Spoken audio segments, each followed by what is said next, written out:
Ladies and gentlemen, Lab After Dark is starting shortly.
Lab After Dark is starting soon.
Lab After Dark is starting soon.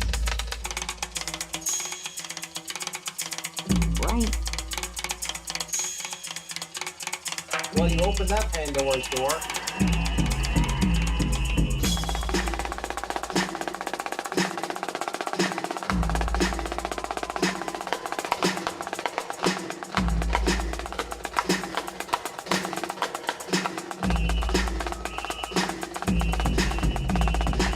I was actually just sitting down to pee, but whatever, you know.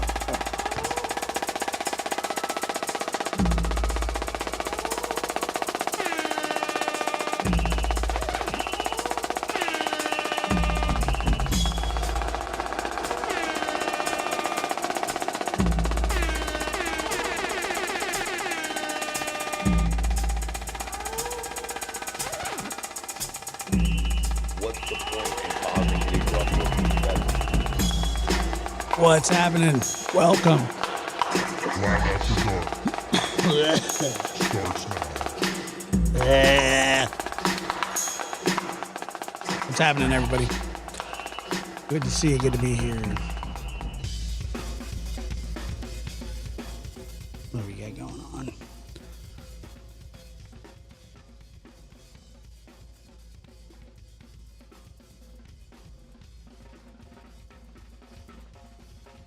Was it really that? Was it hot, that hot everywhere today? We just gotta get the muggy, you know what I'm saying? I don't really get the like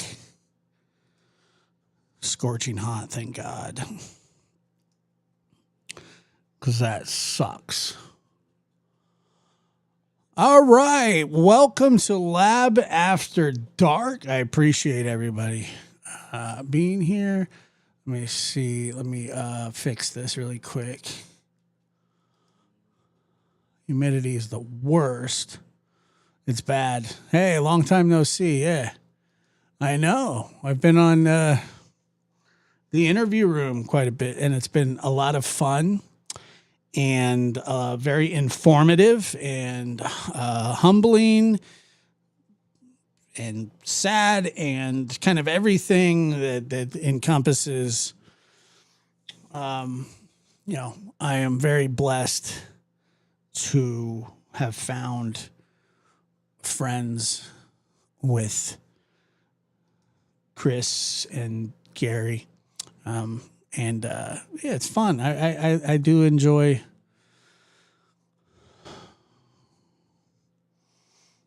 What do we got going on here? Hold on. I do enjoy those shows. Hold on. Why is it being so complicated?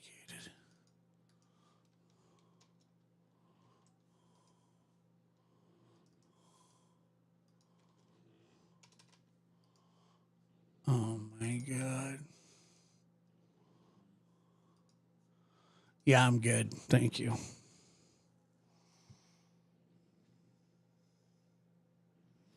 right, this is going to piss me off. Shocker. Stupid.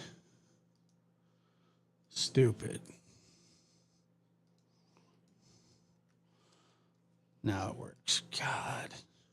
Or does it?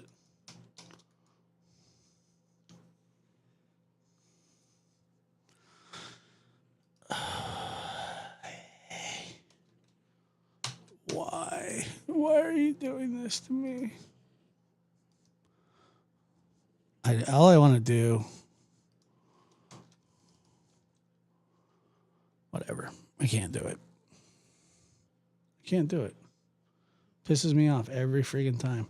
I don't understand it. Why can't I do that?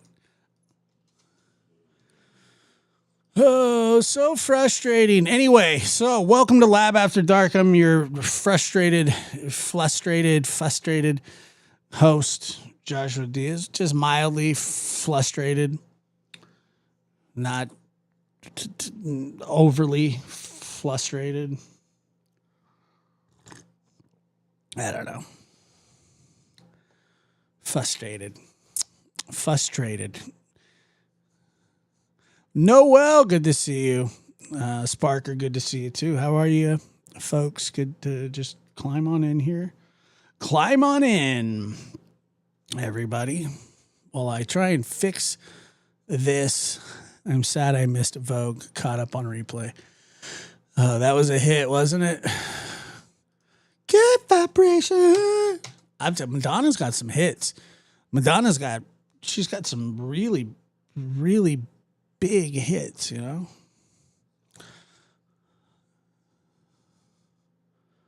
Magic Star says I'm going to just crawl in. I'm all right with that. Irony Rose, good to see you. Tears Ran Dry, Sparker, Noel, Jenny, Rita. People losing it on the plea deal. They certainly are.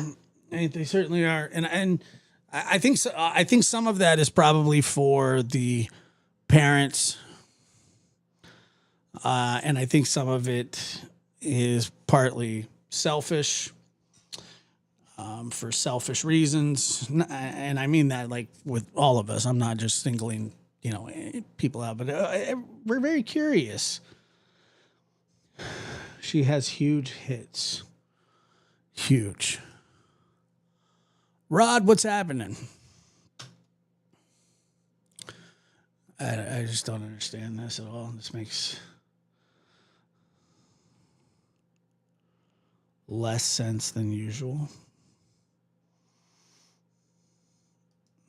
I'm gonna fix it. I have to. Guess not. Guess I don't have to, because I can't. I can't fix it. It's like driving me nuts. I just want to be able to put the.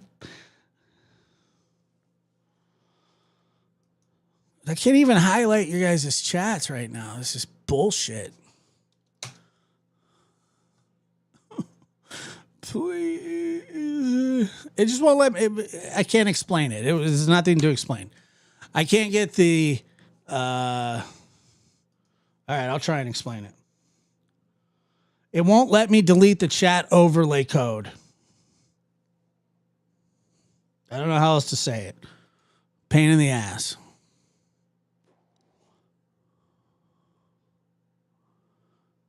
You cannot renege it. No, absolutely not. Once it's done, it is done. Signed, sealed, and delivered. And he's going to sign it. And so is the judge. I'm sure of it. They don't have to. I understand that they like to work with the families as much as possible, but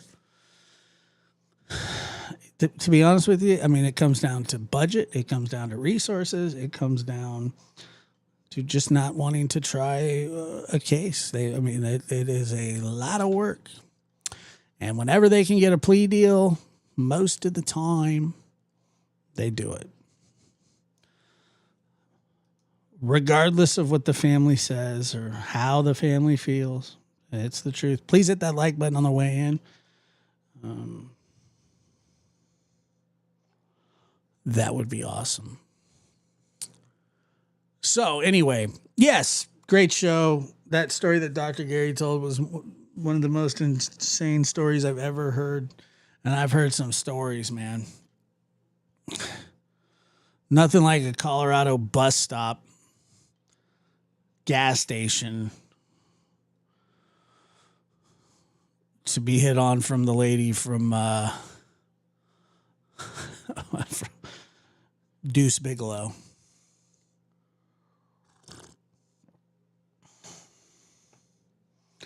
Hilarious.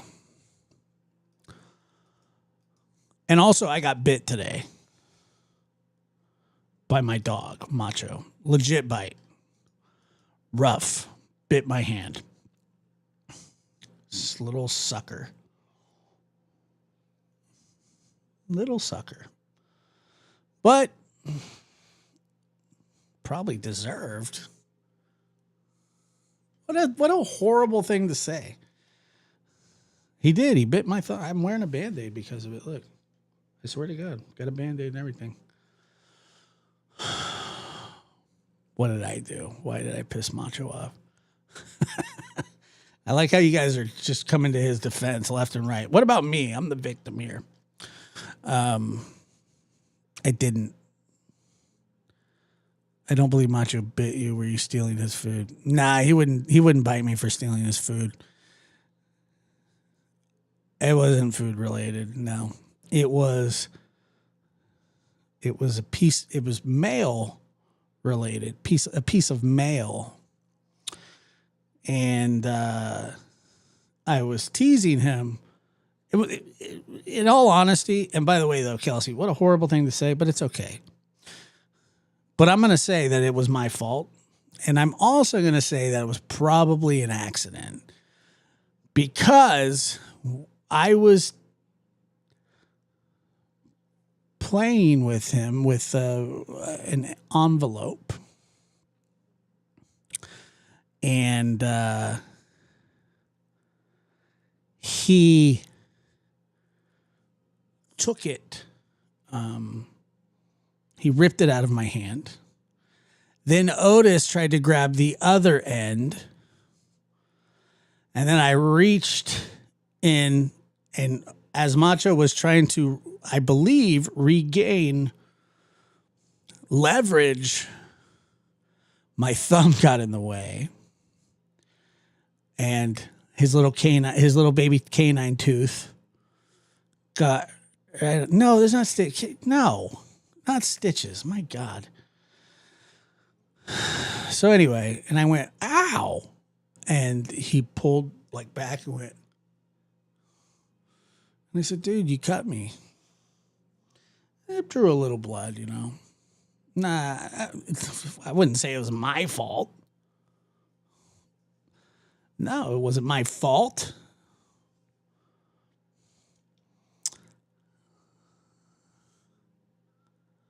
It hurt. It hurt. His little fat ass. It hurt.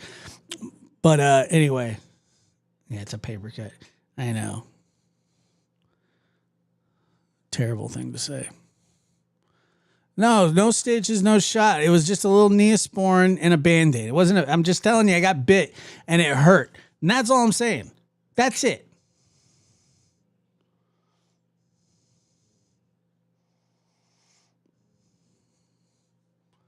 Hunted coyotes, you're lucky I can't put your comment on the screen or I'd humiliate you the best that I could.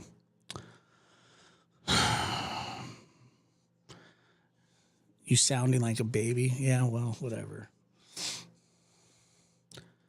Sound like a baby. You get bit by a fat little French bulldog and you tell me if it hurts or not. I guarantee you it hurt. I bet you'd probably cry. You'd probably curl up in the fetal position and go, oh my God, I can't believe. All I did was, ow. That's what I said. Ow, what are you doing? Like a man. It hurt. What do you want me to do? But I tell you that to tell you this. And listen up, coyote. Because this is for you. And you didn't let me finish the story before you mocked me. And that's the problem with this country today. I love when people say stuff like that. That's the problem with this country today. I stand with Macho. There's nobody to stand with. There's nobody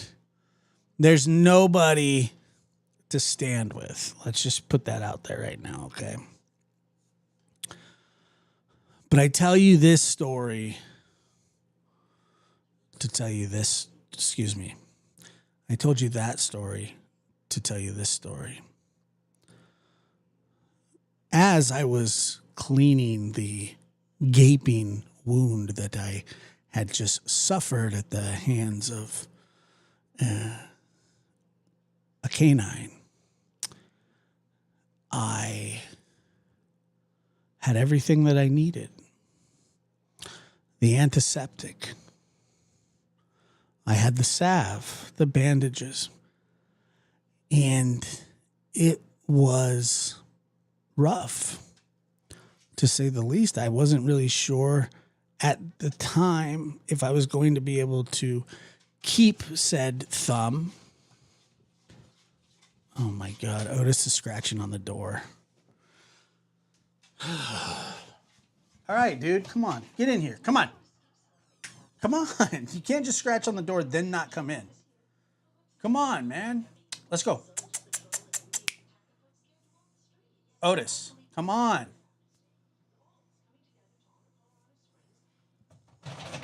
Come on, buddy.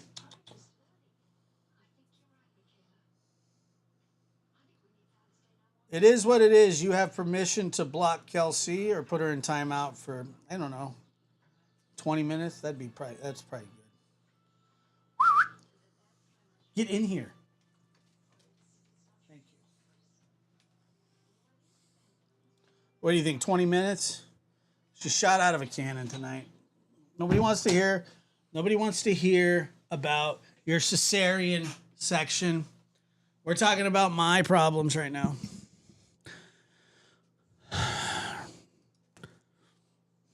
I mean, I'm sure, yeah, you're the first person to ever have a cesarean. Big deal. Yeah, I had one too, but there was no baby. You know, Think you're the only person that's ever been cut before? I just got bit by a vicious animal. And I'm trying to tell the story, and you guys keep shoving it up my ass every minute, every second of every turn. Let me finish the story first. And then you can talk shiz. Ay, Dios míos, holy Cristo. I was about to bring it home, and you guys ruined it. I'm not even going to tell the story anymore. Yeah, that's how this works now. I'm not telling it. We're going to move on to less interesting, less demanding stories, since I had to relive that wretched moment in history to tell you guys. And I had flashbacks. I don't know what to tell you. You ever seen a little hungry hippo? No, I'm not telling it. You're not going to make me. Under no circumstances. None. I will not tell it.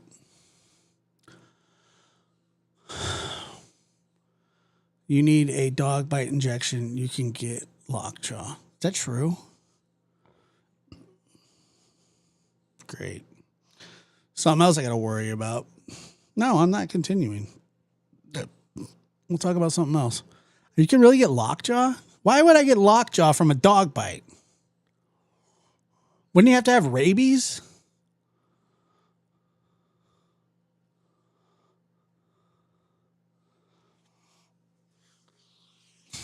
Lockjaw.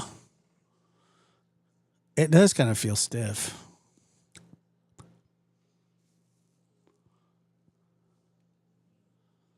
It does a little bit. How long till what would I need a tetanus shot for? Isn't that for like rusty nails and stuff?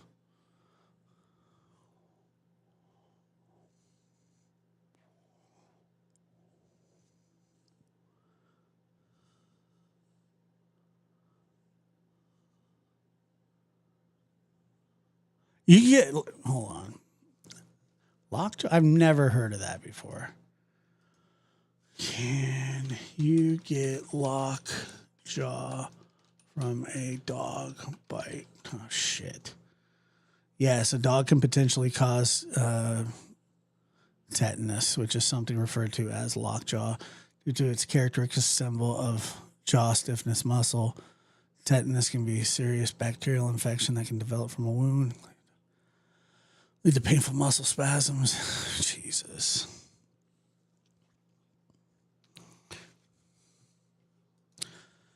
All right, well, stream's over.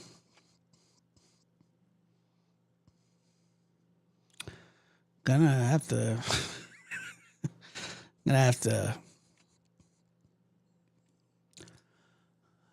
uh-oh.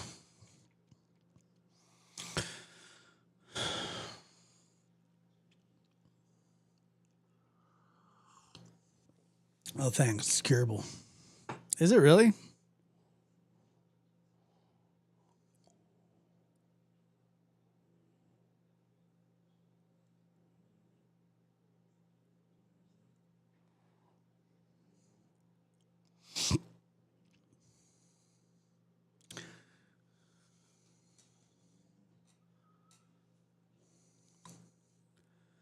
Yeah, I'm not gonna.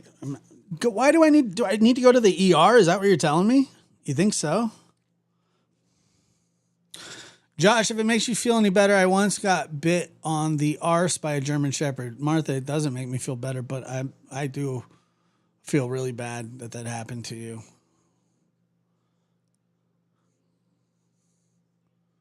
I got bit and they gave me a shot. Great.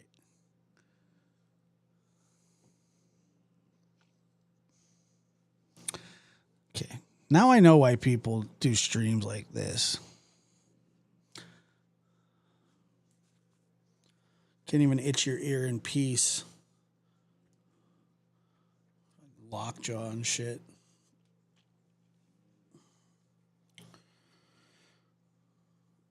Yep. It's fine. He'll be fine. Everything's fine. If you go to the... Please keep the live going.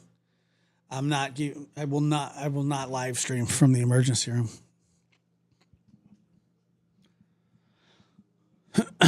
ever. That's my personal time. Don't worry about it unless there's a full moon. All right, I'm not talking about that anymore. And we only have 56 likes, and this stream is dangerously close to I'm just gonna push the power plug.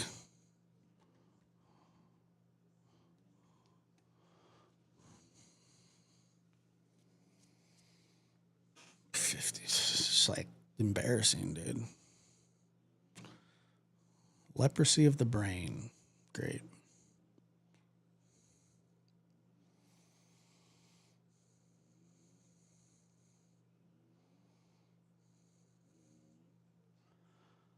Jerry Lynn says, I've been good tonight.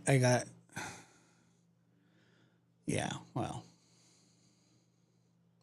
Whatever.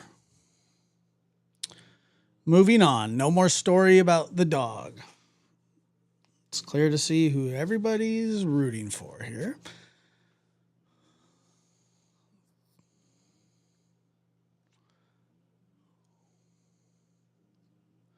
I was so overwhelmed with genuine concern for you that I forgot to hit the like button. My bad. See what Ellie says? You're going to be okay, Josh. What a nice thing to say to somebody. Thank you. Thank you.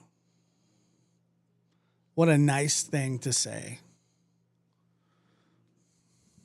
Lockjaw. What a horrible thing to say to somebody. Hey, be sure you don't get lockjaw there, buddy.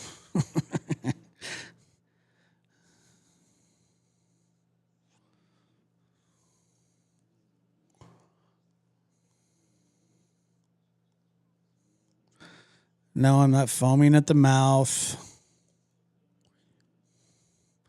Yes, this happened very early on in the day. I'm not turning my camera back on under any circumstances. And I'm not telling the story. So I'm here like this. Take it or leave it.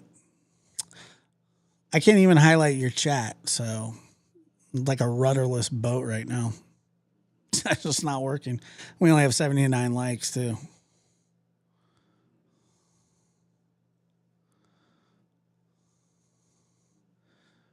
So 14. Okay, then is that how you got kennel cough? Nope. I hope you'll be okay. Thank you, Randall Smith. That's very nice. Kelsey donated $10 through Super Chat. All right. Here comes a refund. What do you mean no?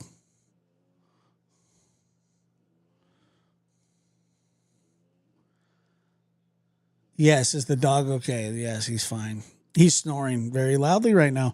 And I'm telling you that it was a fantastic story. I'm telling you, it was the best story you've ever heard. People have been saying it all day. It's the best story. I don't know what to tell you. It was a great story. No more story. Really was. It was a good story. But good job. No, I'm not telling anything. You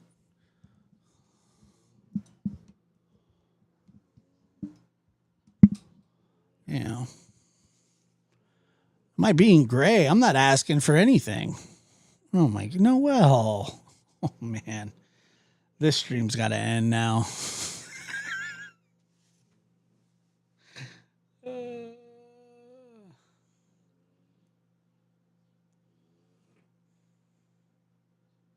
I'm insulted. So I'll think of something else to tell you.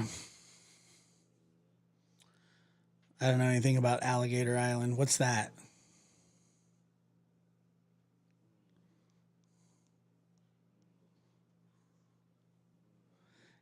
Yeah, Mohawk Mom. It happened quite some time ago. Like, I don't know.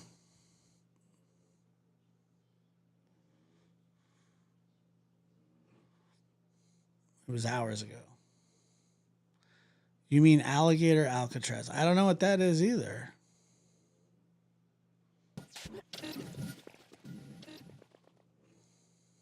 Magic Star donated $5 through Super Chat for a dog treat. Oh, man. No. You can't buy me with that. I'm not being gray. Stop doing that. It's bullshit. You got Noel calling me gray.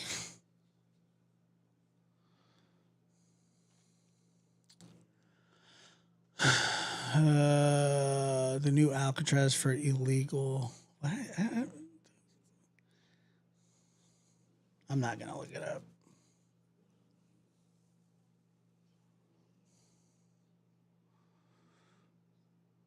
Alligator Island. Sometimes, like, I wouldn't even click on that. Kelsey donated $10 through Super Chat. Finish the story and turn the camera back on, please. Well, since you said please.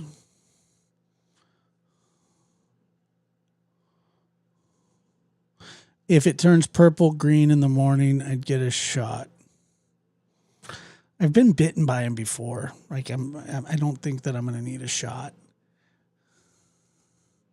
I would highlight your chat, but I can't. So, yep, still not working. This is bull crap, dude. What a terrible start. Yeah, I used all my sizzle up on TIR. Sorry. Well, I'm not telling the story no matter what. I just said for no reason will I tell the story. You can't buy it out of me. That's what I said. I didn't say, hey, if you send me a super chat, no, that's not what I would do.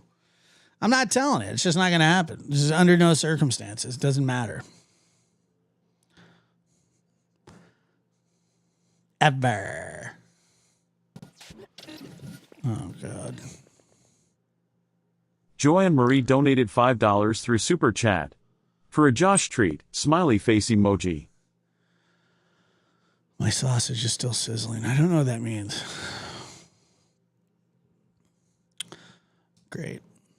What a great idea that is. All right. So, the dog story.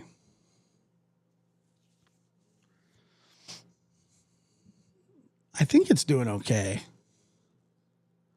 but we'll see. I'm paranoid because I saw a guy just recently get bit by a cat, and it takes like people that get a foot amputated less time to recover than he has. Lucy Day donated $10 Australian through Super Chat for Macho's legal fees.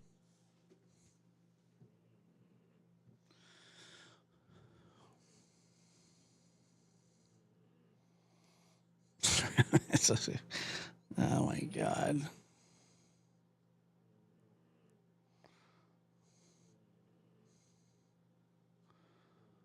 I didn't say that, did I? Well, we're not even at 100 likes, so I'll just tell you the story. And hold on. For Macho's legal fees, he's going to need them.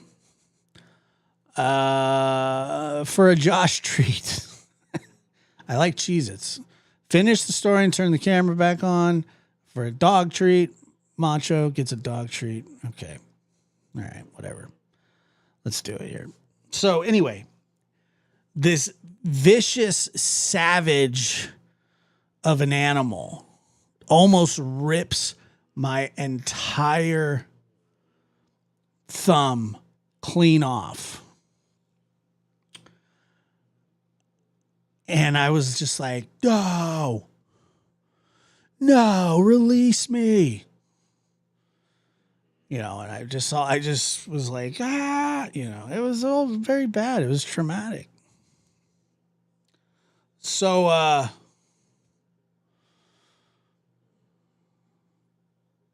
anyway, that happens, and I'm cleaning my wounds, and I'm recovering mentally. Mentally, I'm recovering. It's you know, it was just a lot. And Coyote, I don't care that you got bit by a dog and you had to get a shot. That's your problem. Don't take it out on me. But you didn't get bit by a coyote in the ankle. You had to get more than a shot. Anyway, so he bit me because of the envelope. I don't know what it is. There was a minute amount of blood.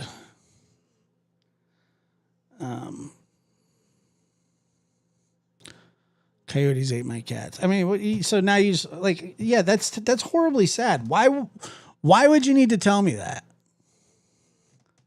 Coyotes ate my cats. Great. What a horrible thing. Coyotes ate my cats.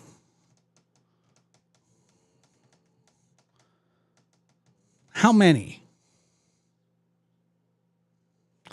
I'll show you the bite. I'm not lying, but taking the Band-Aid off might hurt. If it will make you feel better, last week my hand got shut in a van door. Doesn't help me, but I feel bad for you. Look, there's even blood on the Band-Aid, guys. See?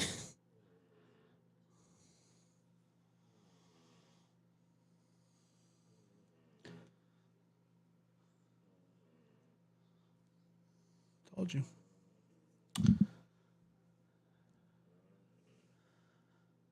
Told you. I know. It's worse than you thought.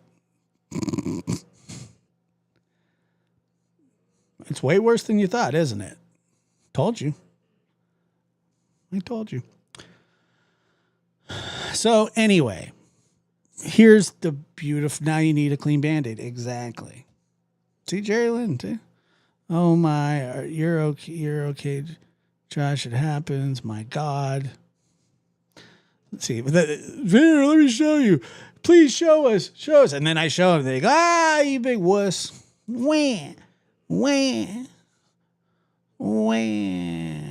Where is Coyote at? I got to hear more about this cat business because I don't. Now I kind of feel bad.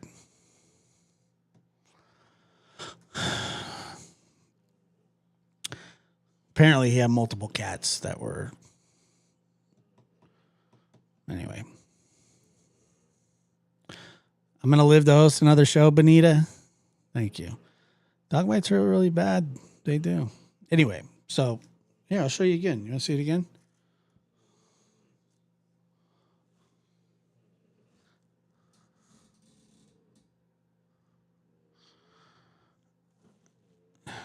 Man.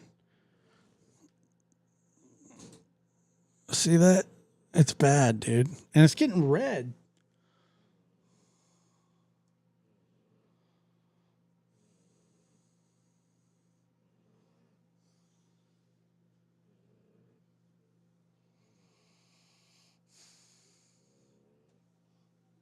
Well, I have a bruise, yes, but I also have a bite.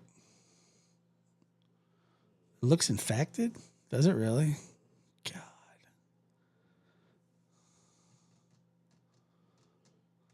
It looks infected? I thought so too. No, it does. Leave Band-Aid off, let it dry out, rub salve on it.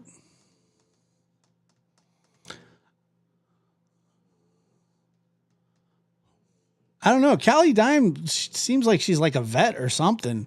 So, I mean, I'm going to take her word for it. She seems like she knows a thing or two about getting bit by a dog. I don't know.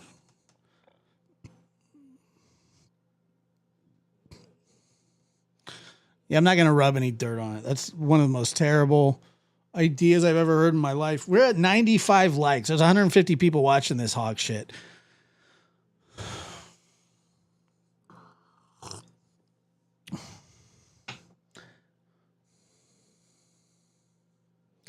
Thank you, Joan. I appreciate that.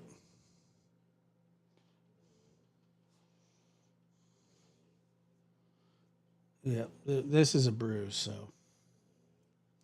But that's unrelated. That was actually from me pushing a fence up, and part of the it wasn't the pointy end, it was the head of the nail I was pushing on, and it actually ended up bruising my palm. Which was way less painful than the savage dog bite that I endured. Anyway, so now, because I don't want people thinking ill of my macho man. I'm the only one allowed to think that. Yes, I'm going to draw a circle around it. But I got my wing has taken a pounding.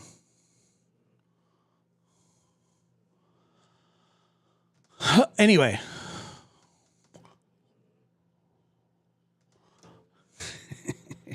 I know I am. I got scratched by a cat once. I've had that happen too. Been scratched. Anyway, so the assault happens, and I deal with it like a champion, like Will Smith and I Am Legend, and all these things are, I'm thinking about the pound and all kinds of stuff. And then I look down. I swear to God, I look down and this little man is looking up at me. He had tears in his eyes. I'm not kidding you. And then he starts trying to pull my hand down to see it with his little paw. And I show him it. And my grandmother saw the whole thing. He took his mouth. He was trying to clean it for me, but I was like, oh, that's okay. He took his mouth and he rested against it. It was unbelievable. He was just like that. And for, I don't know, 2 minutes, I didn't get a video of it.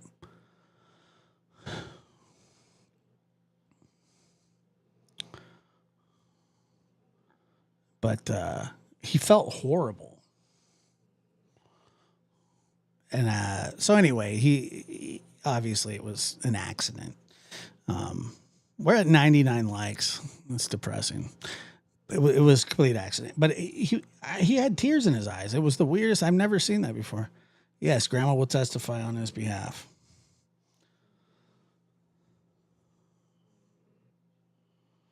Hold on.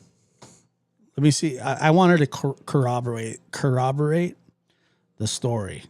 See if she's awake. And if not, we'll just wake her up. Hold on.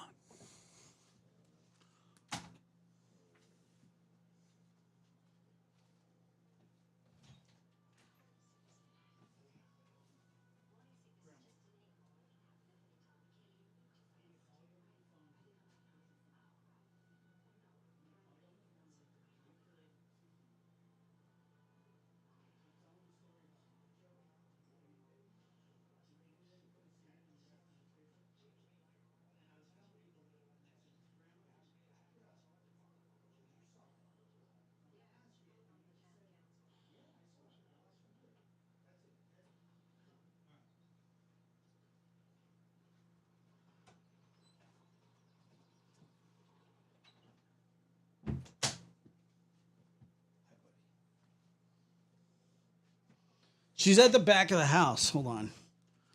Let me call her.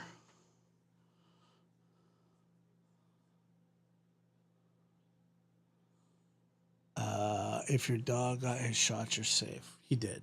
He does. I know. Everybody's goofing off. It's just a joke.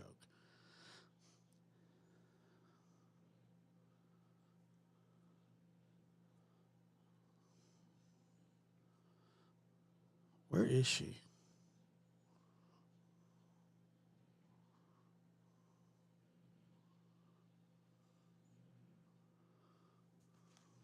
All right, hold on.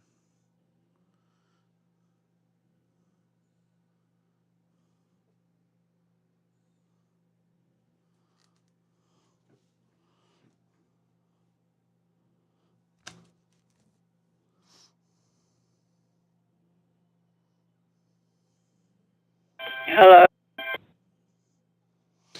Hey, are you awake? Yes. All Yeah. right. Say hi to everybody. Hello, everybody. Okay. Now, did I or did I not get bit by a dog today? Yes. And obviously it was an accident because of the paper. Yeah. Or did you, I don't know, did you think it was vicious? What? Did you think it was a vicious bite? No. Okay. But it hurt a little bit, correct?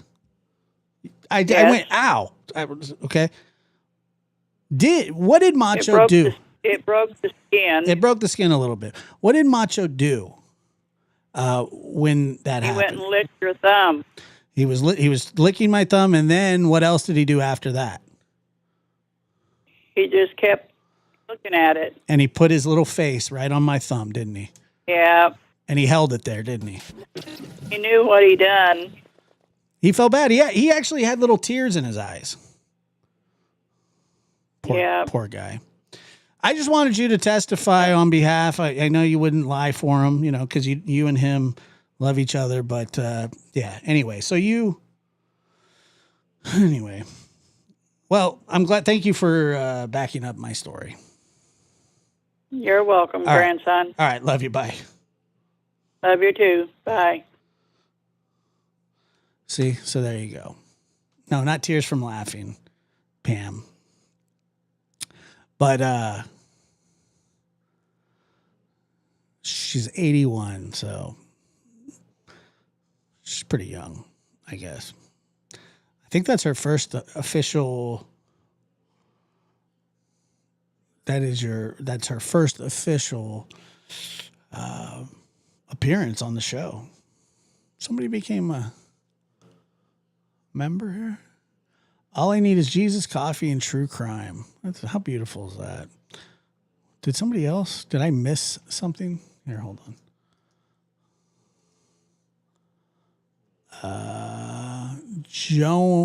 Joanne Marie. Joanne, thank you so much for becoming a member. She sounds young and spunky. Yeah, nah, she's great. Did you interrupt her watching the Waltons? No, I did not.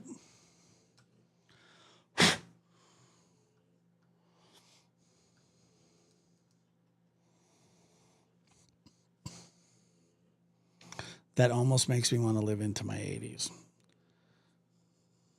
Well, anyway, she was right there. She saw the whole thing. So, you know, you want to call her a liar? That's fine with me. But I'm just kidding. Don't do that. I'll be very upset. More grandma? No, thank you. I see what they do to other people's families on here. I ain't doing that shit.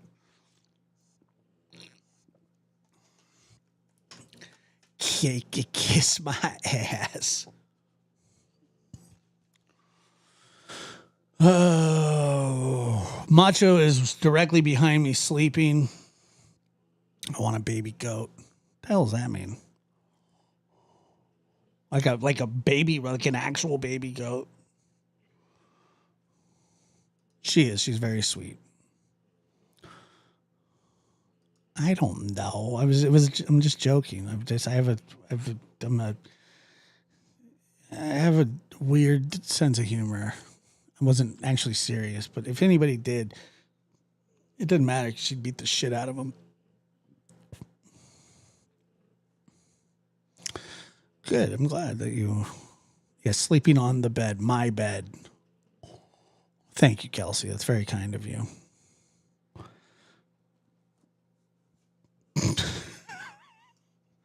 What a ridiculous show. This is where I come to burn it off. I have to do it. I know. I think everybody here, we all kind of share the same sense of humor. Trust me, you wouldn't be here for very long. But the more that I realize that most people have a sense of humor, even if it's like sort of fringe, but not all the way, I think that people appreciate and think it's funny sometimes. Where is Josh from? I'll never tell you. You want my address and social security number too? Hold on. Let me get my papers. Black cat. Black cat, hold on. I'll get you everything you need. Hold on. Where's my birth certificate? Hold on. Let me call my grandma and ask for my birth certificate. I'm just kidding. I'm from Northern California. Where are you from?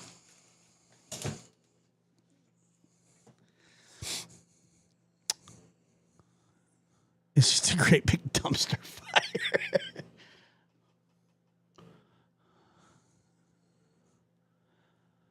Northern California. It's not really a secret, but you can't have my social security number. Depends what you need it for.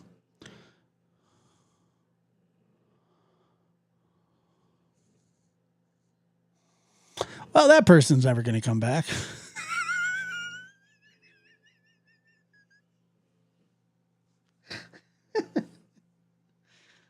So long. They said one thing in the chat. They're just asking. The lunatic Josh. Oh, they're not a newbie. Oh, okay. I can't even remember who said it now. What's up there in Northern California? Me. I'm in Northern California. No, I will not apologize. Because I'm not sorry. And I won't apologize. Come on. What's there to be sorry about? It was funny.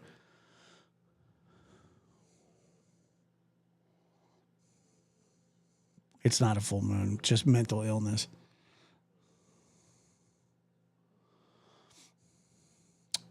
Yeah, I was just kidding, Black Cat. It's all good. We are... Yeah, I live in California. Yep, I'm a snowflake, remember? Every time, too, they're just like, he's a Democrat. And I go, I don't even like politics. Joke's on you. I like baseball. No, I'm not. I don't know what I am. I'm confused about life. People say it all the time, especially people from back east. All the time.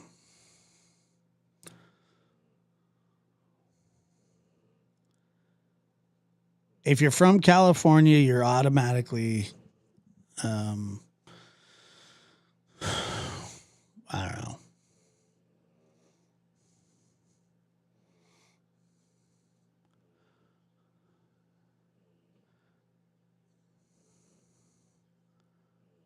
It's not a full moon. We've established that it's not a full moon.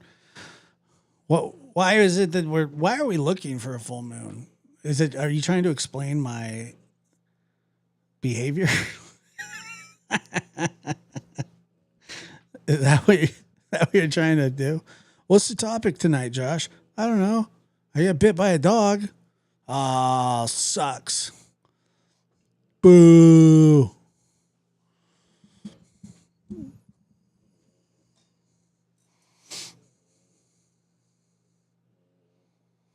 Speaking of baseball, how about them LSU Tigers? Damn. I haven't watched much college baseball, but I know that they're good, and I'm pretty sure that they're...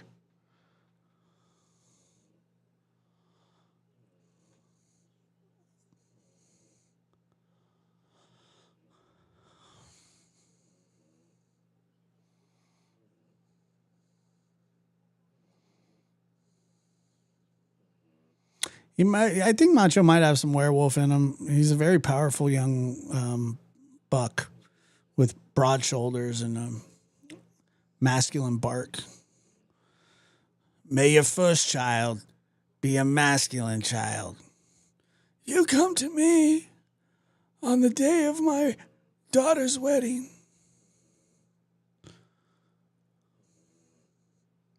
You don't even think to call me Godfather.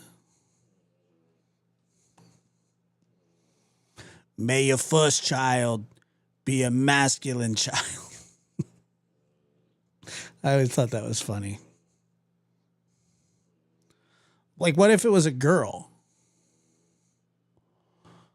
Did he ever think of that? Luca Brasi? You never thought of that? May your first child be a masculine child, male or female.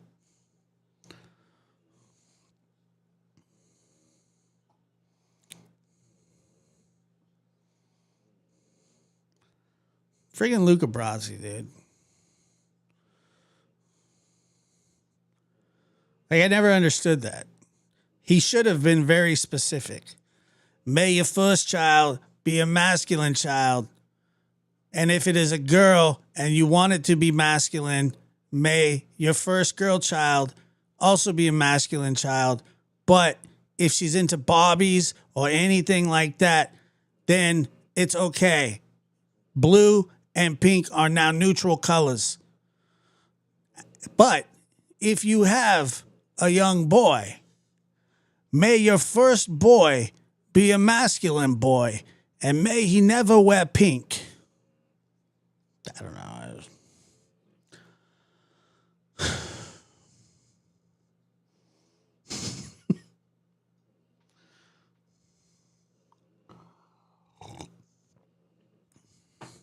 You don't even think to call me Godfather, and you're insulting my unborn grandchildren. How dare you? I'm the Godfather. May your first child be an HD TV. My ex looks amazing in pink. I don't know what that means. What does that mean? Like he looked good in pink? Or is he wearing pink currently and hanging out with you, Kimberly?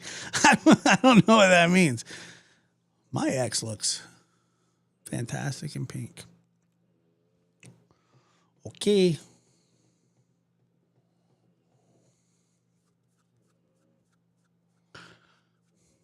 Amazing is a relative term. My ex looks amazing in salmon. May your first child be a masculine child. I really wish I could highlight some of these great comments, but to no avail. I was slurping oysters on the beach today. All right, okay, hold on. Let me see if I can fire this back up. I'm going to have another run at it, okay? Just give me a minute, folks. As Macho is snoring his arse off. Okay, let's move this up here. Having another go, folks. What do you want to do about it? Forget about it. I lost my mind.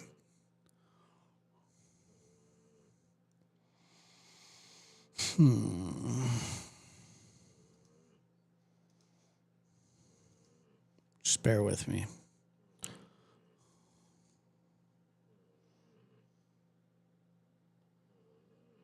thought oysters were out of season.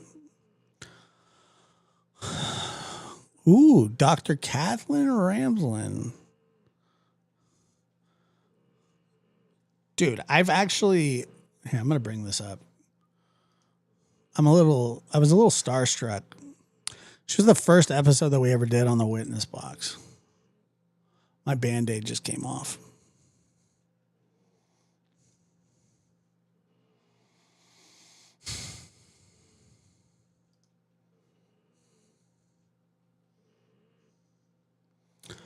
Like, there's no Band-Aid there. It's like, it's flopped from showing you guys. You're welcome.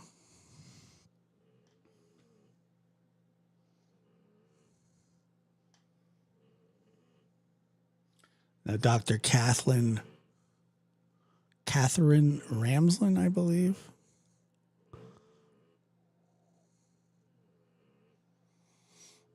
But I've actually had her on.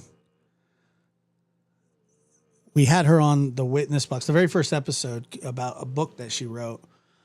And I mean, I got to spend better part of 3 hours having a conversation with her, and I was just like, I'm just floored, you know. I get to talk to all these like really, really cool people.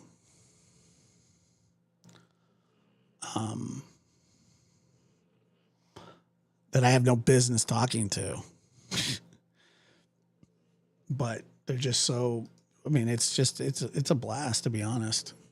I feel blessed. Okay, it's still not working. Like, it's not. God.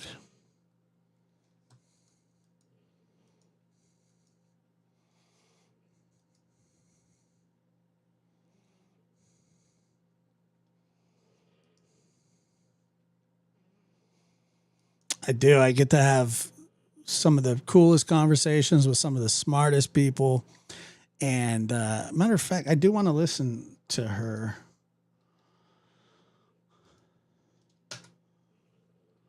See what she had to say.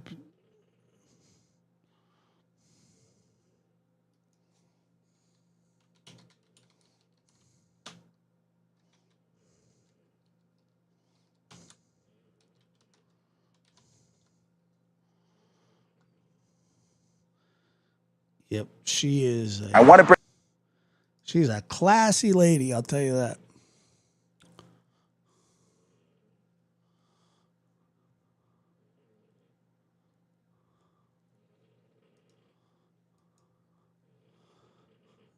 All right, here she is. Well, that's Brian Enton. Now, though, Muscles and mascara. and we're joined exclusively by her. You've missed a good one. Renowned forensic psychologist, Dr. Catherine Ramsland. I'm telling you. So she was the very first episode of the Witness Box. Dr. Catherine Ramsland. Chris knows her. Dr. Gary knows her. I knew of her. I knew who she is.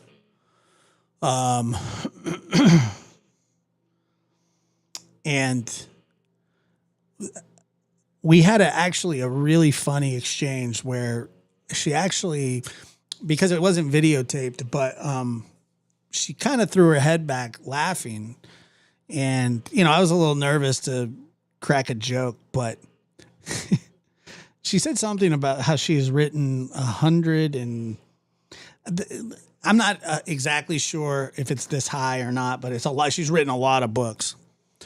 And she said, and I asked her, I said, how many books have you written? And she says 173. And I went, oh man. And I said, you've written 172 more books than I've read. And she thought that was funny. As you may know, she was Brian Kohberger's professor and advisor at DeSales University in Pennsylvania. And then she wanted to know what book I read, and I couldn't name one. So I think she thinks I'm a liar now. She has not spoken publicly about Brian Kohberger until now. She's been on this show talking about other cases, but she's been very, very careful not to talk about Kohberger because of the trial, because she was going to be a witness at the trial, and she now feels comfortable. I read all kinds of stuff. I read books. I'm just saying, that was not like these people. Not like these people. Like Dr. Catherine, Dr. Gary McDonough. I mean, these people read, man. Like, and I try to read whatever I can get my hands on, but I mean, they read. To open up to us, and we've got so many I think they're all bored with their reading. questions, Dr. Ramsland, that I've got so many questions I've wanted to ask you for so long. I want to start with, how did you first meet Brian Kohberger? What classes of yours was he in? Okay, I want to be just clear that I'm still within the FERPA limitations that protect students and student information. So I will talk within that. I met him in.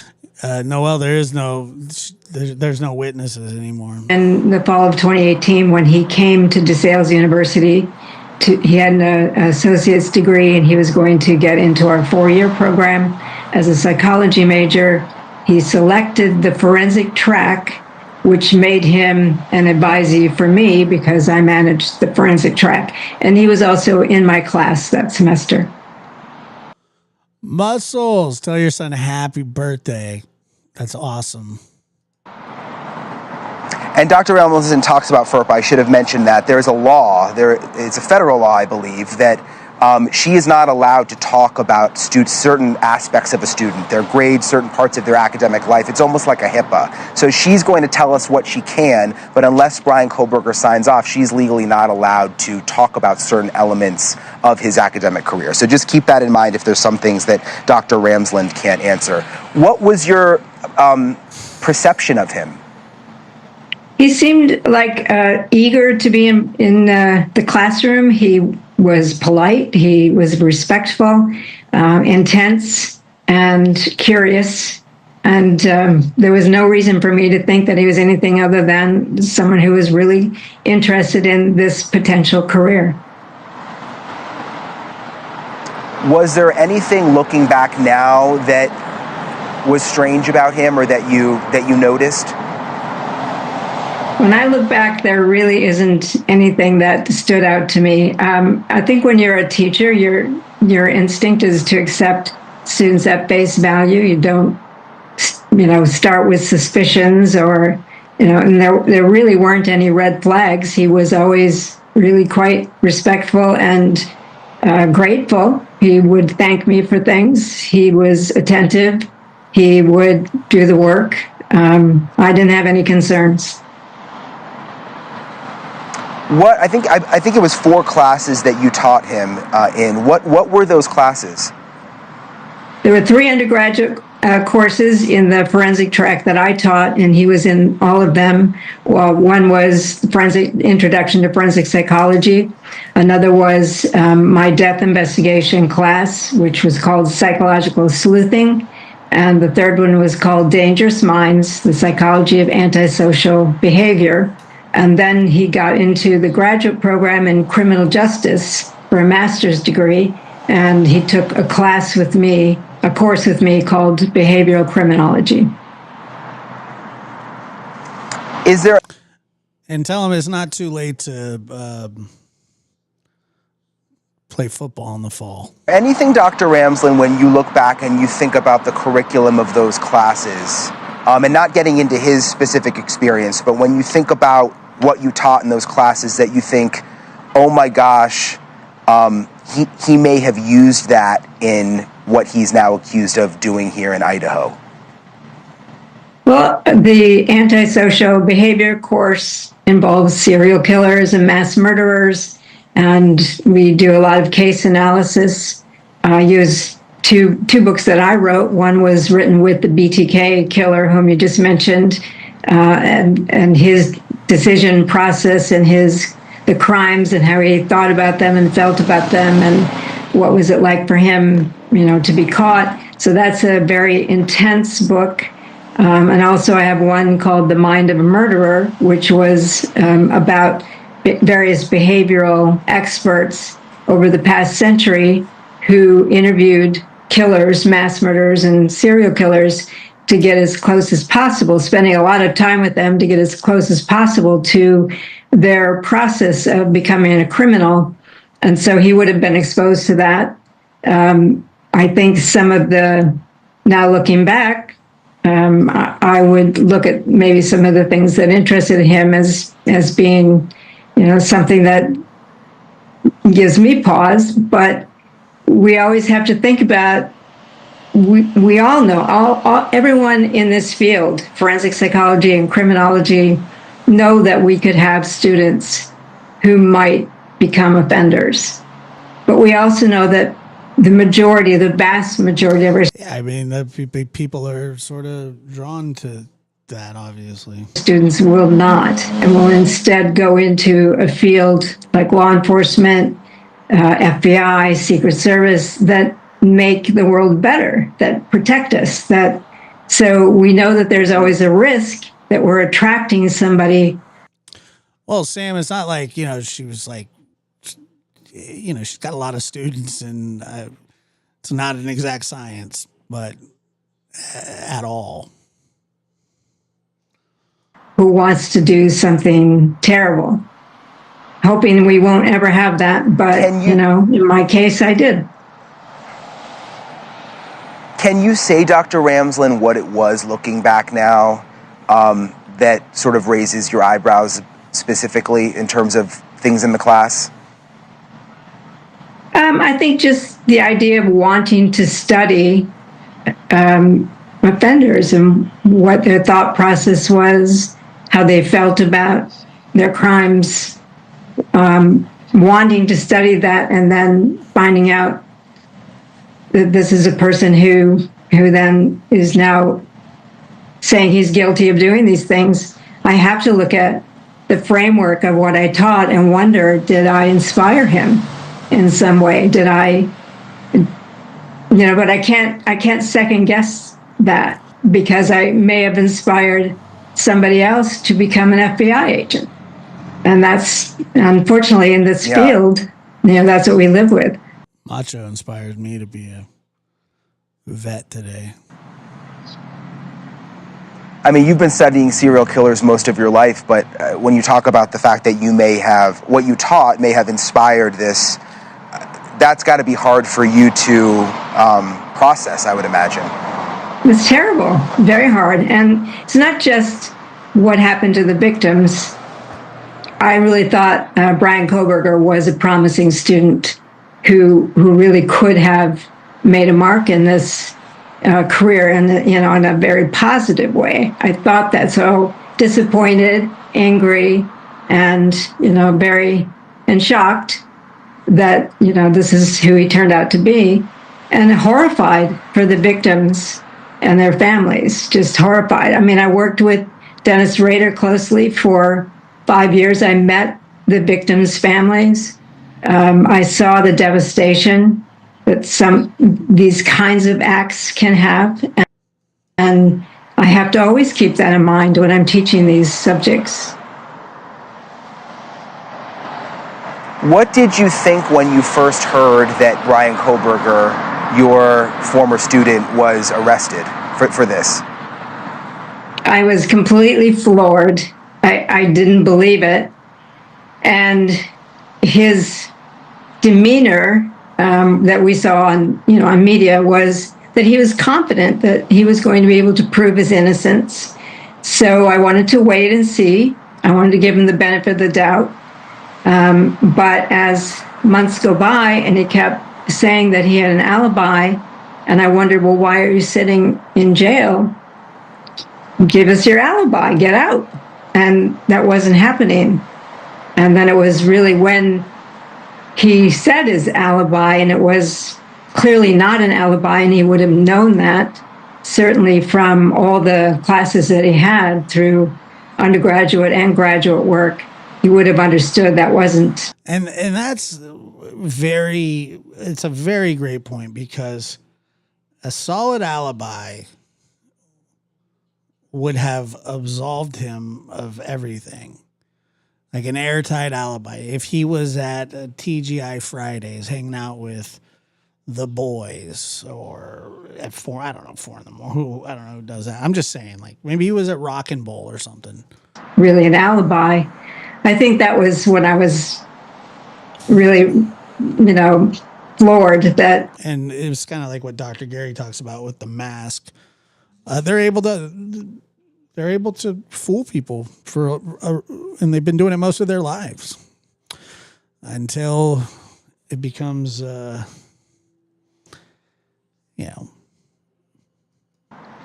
This is my student who has done these things. You mentioned, you studied BTK, the serial killer. You met with him many times in prison.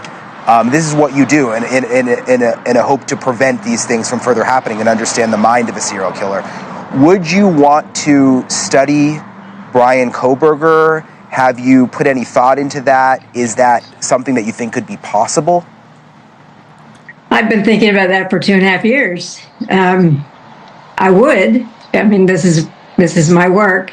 If he wanted to do that, I would. And within the framework of this is what we do to try to look at developmental trajectories, the triggers, so that we can see the red flags faster. We can prevent people like this from wreaking the havoc that they do. So if he wanted to do that, I know that he's got the intellectual capacity to do it, to be self-reflective, to help think through how his life came to this. And so I would definitely do it if he were willing. And it would be hard.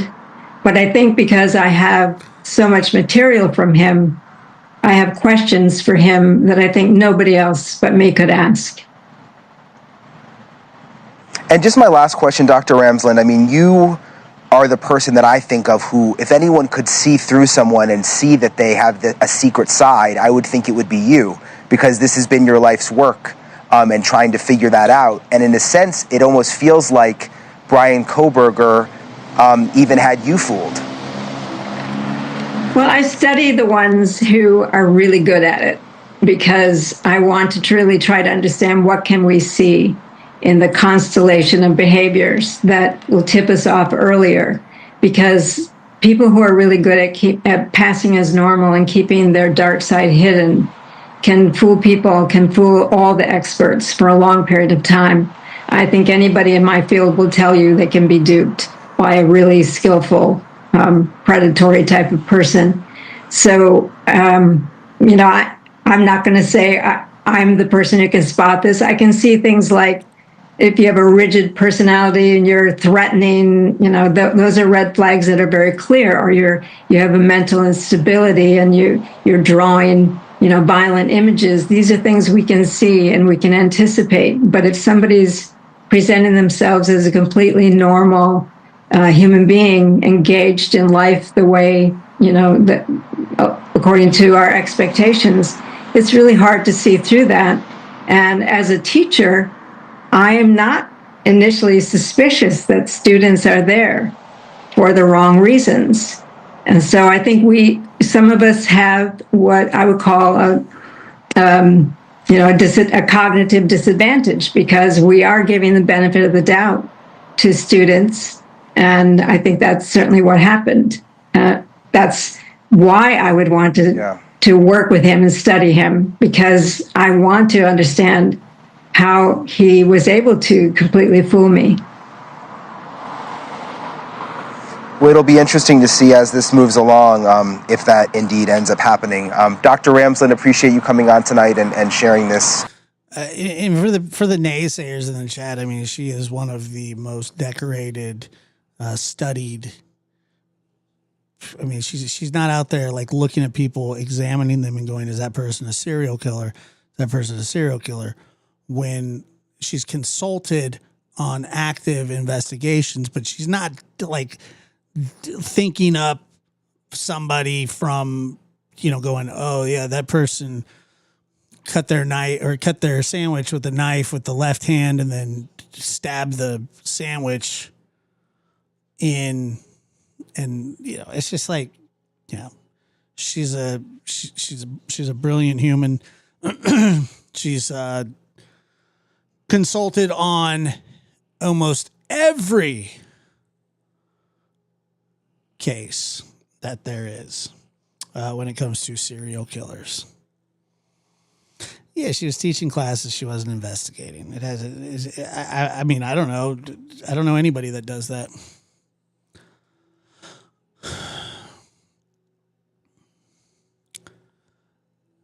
Yeah. But she's, like I said, it was an honor to be able to speak with her. And, I mean, she makes a great point, about the alibi. There's not a person, C. Taylor, and I tell you this, and I know this from talking to people. There's not many that know, or there's not many that don't think highly of her in that field. you know. So, be nice. You guys are being dicks. What seriously? I mean, come on. You're talking about a brilliant doctor who's dedicated her life. No, she's not, Sam, she's not going to know. She's not going to just look at somebody and go, oh my God, they're going to commit a crime. I mean, that's like looking into the future. That's just not how it works. I don't know what that means. I really don't. She can't tell the future of people.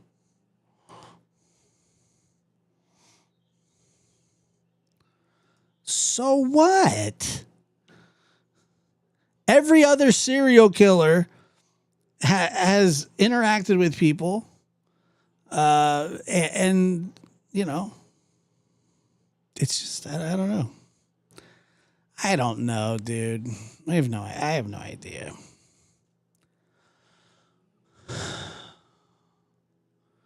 She didn't do anything. And it sounds like she does feel a little guilty, but she's a teacher. She's not there to go, oh my God, and she's got other students, by the way.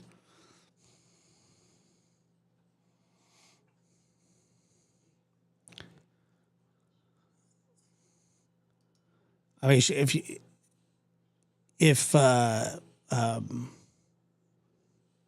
you heard what she just said, that's the whole point of the mask falling off. No, I don't think she should either, but you know.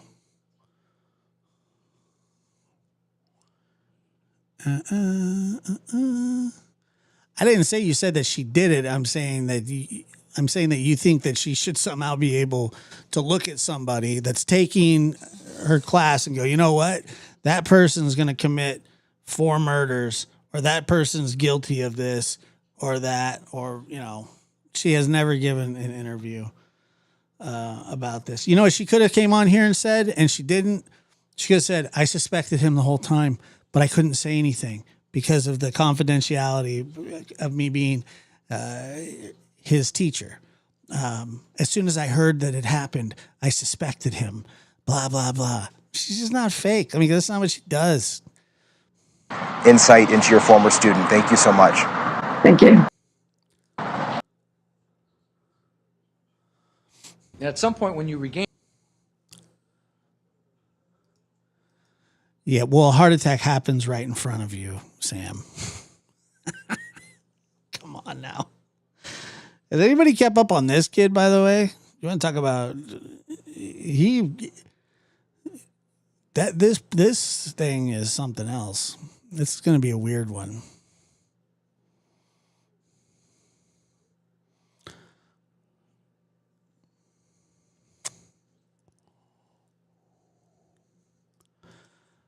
I mean, but would an FBI profiler be teaching a class like that? They'd have to be a teacher, wouldn't they?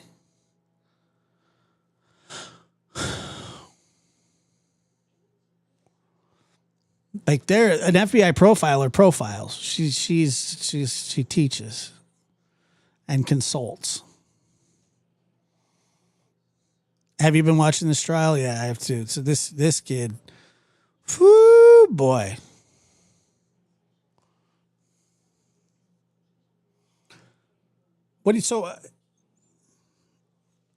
Anyway, I don't know if any of you have been following this, but I think the kid's cooked. But he's here. Let me see. I'll read it to you. This kid is accused of stabbing 4 kids at a party by killing one of them.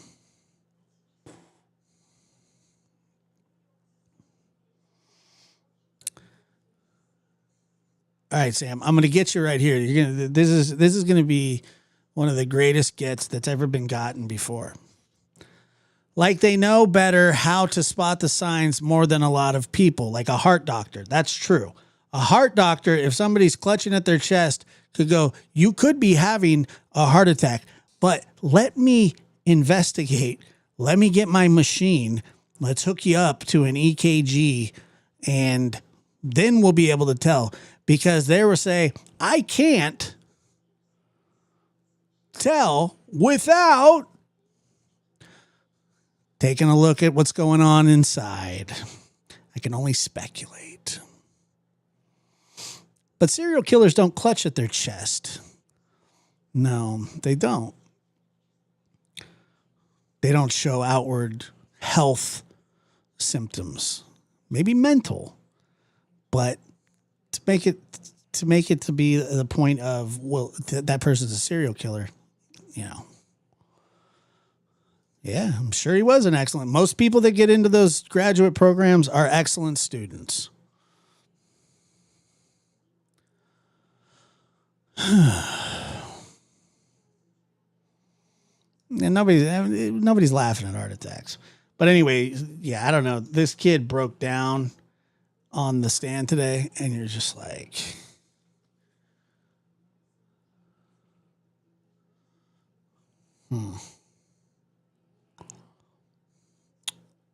it's so weird.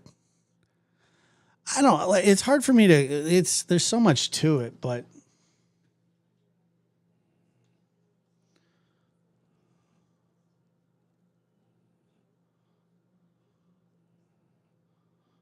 I don't know if I.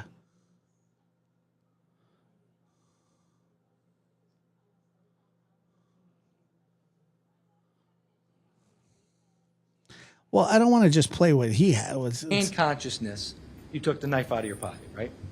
So basically what happened was there was a fight at one house, and so the fight at one house ended. Then him and his friends go to another house go to the house of the people that they had just sort of been in a fight with to go confront them. They come out on the lawn. Or they go out to the car. They're kind of shoving the car. They're telling them to get out of here. They take off down the street. They come back. This kid says allegedly that he was handed a knife when they walked up on the grass to confront everybody. He stabbed 4 people, 1 through the chest, and died. And he's claiming self-defense. So there you go. This is his testimony. Now, when the knife was in your pocket, it was closed, right? So you had to take the knife out of your pocket, right? Your right pocket. You had to open the knife, right? My other hand was covering my head.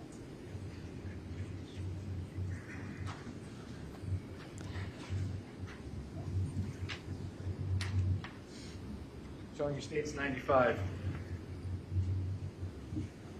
Picture of is a replica of the knife that you had that night, correct? I never looked at it. You never looked at it? But it was a knife that opened in this manner, correct? You had to open the knife? And by the way, his best friend is has testified against him with immunity. I don't even remember. The kid that drove him there and then took him to the party and handed him the knife. I remember opening it. You don't remember opening it?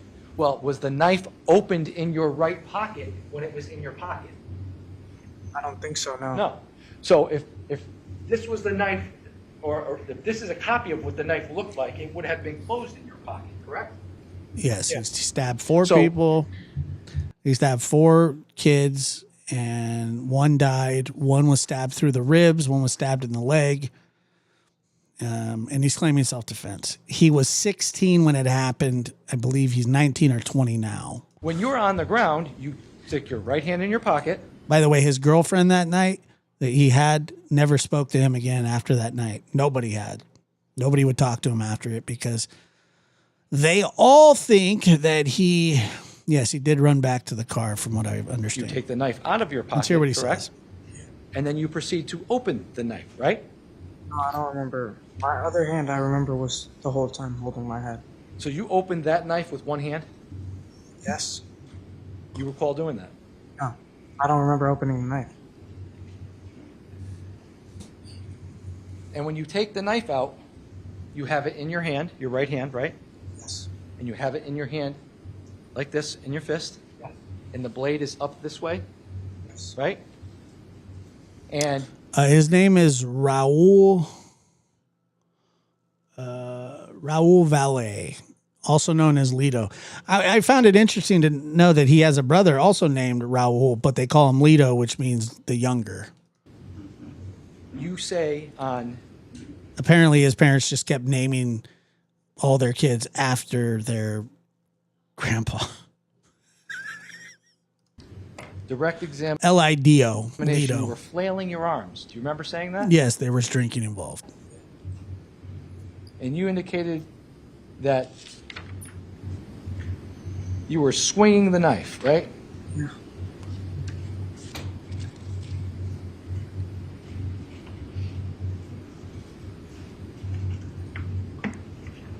Show you states 56. This is Ryan Hines. You remember Ryan Hines from that night? Yeah. This is the kid that you say you pushed at Lazy Brook and then did not slam in the head with your helmet. Remember that? Yes. He's got a lot of facial injuries. Would you? Also, at the other party, he is accused of hitting people in the head with a motorcycle helmet during a fight. He denies it, but everybody else somehow remembers it and they're testifying that he did. Would you agree? No. No? States 83. Would you agree, Mr. Valley, that Mr. Hines has contusions on his head, correct? I see the one on the top of his head. You don't see the ones on the side of his head? You don't see that his nose is broken here? That, on the side, it just looks like acne. States 84. I didn't hear that. What a little shit. You see the contusion on his head? Yes.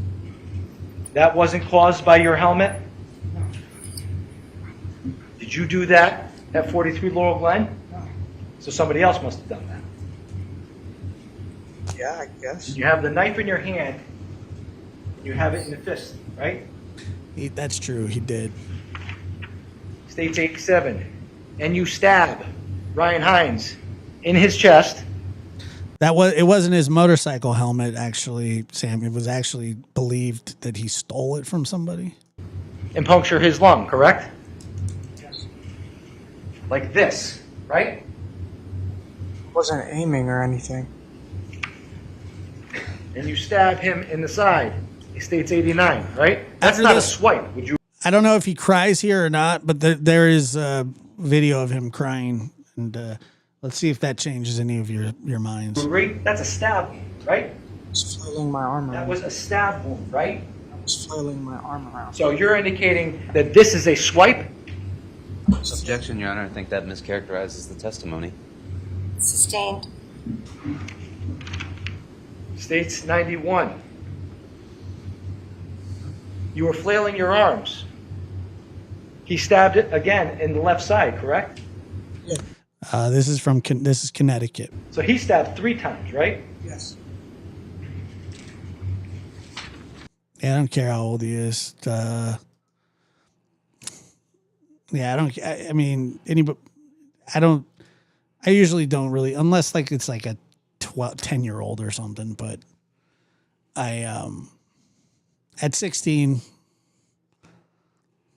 nah. States 54, Faison Teal. You remember seeing him there that night? I knew that it probably aged 12 that you weren't supposed to, even before that, you're not supposed to, you shouldn't be stabbing people. Right? I think so. And don't let his little, his little baby face and his soft demeanor, fool you. There are cold-blooded killers in this world that are young. Young. Absolutely. It would blow your mind. He's not the first. He won't be the last. And you stabbed him, State 70, once in the upper extremity, in his left arm, right? Yes. The point of it is that he got into a tussle at one party, and then it got broken up after he hit somebody in the head with, well, he says he didn't do it. He hit somebody in the head with a motorcycle helmet. And then after that, he went to the party where they were, and they wanted to go back and cause some problems. So they showed up at somebody else's house. The people came out, the kids came out, were kind of, throwing stuff at the car, telling them to get out of there.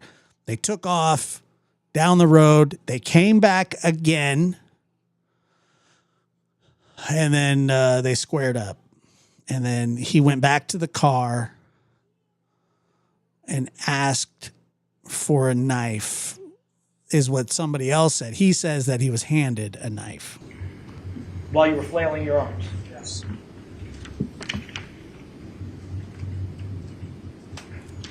That's about an inch or so, right? And at some point, they let you go, right? Oh. And when they let you go,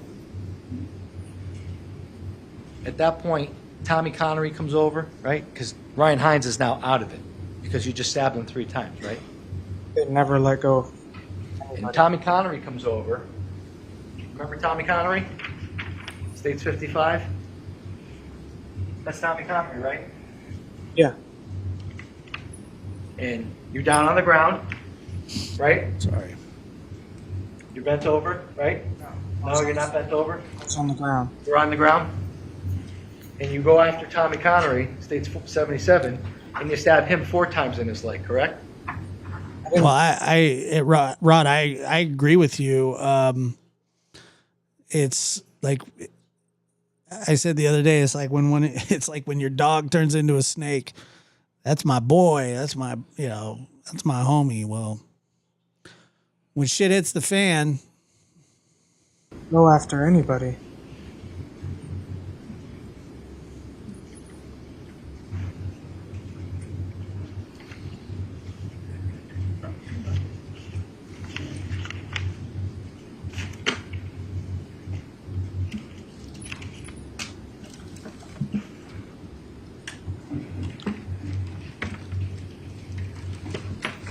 And at some point in time, you're chased out into the street, right?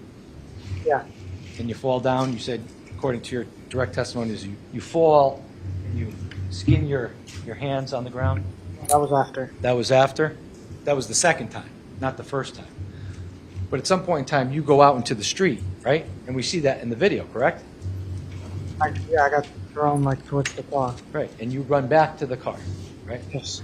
Then you run back to the car, and you go to get in the car, right? No one chased you to the car, correct? Yes, they did. They did. Okay, let's play.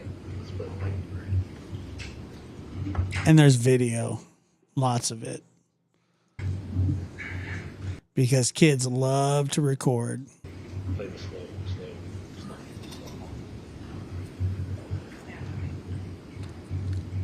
Is this Exhibit 60? This is Exhibit 60.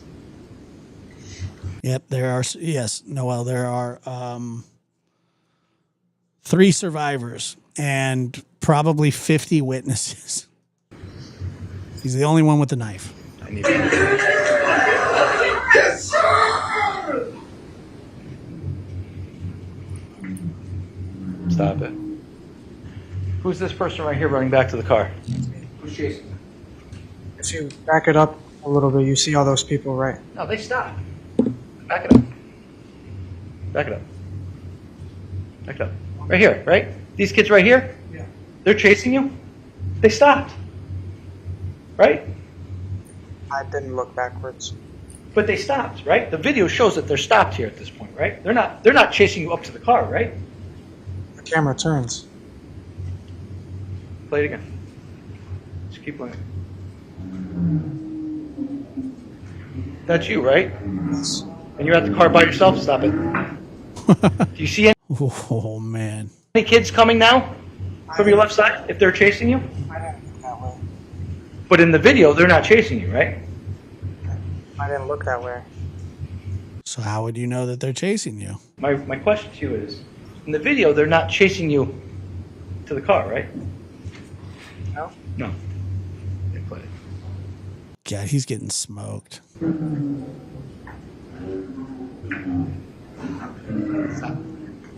Now, at this point, the kids are retreating back onto the property, right?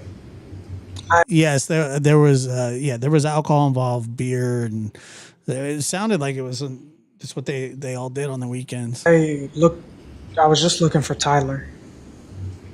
So the answer to my question is you didn't see where the kids were retreating back to then, right? I just looked for Tyler. But they didn't come after you at the car, right? I just looked for Tyler. I don't know. I would move to strike as non-responsive. Portal strike the witness's last response.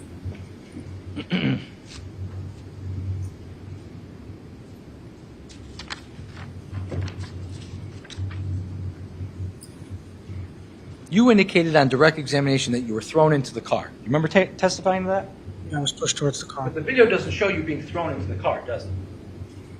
I guess not.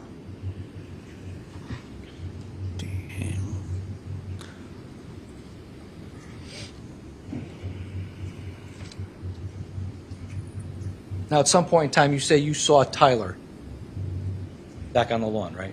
Yeah. You still had the knife on you at that point, right? The knife was still out in your hand, right?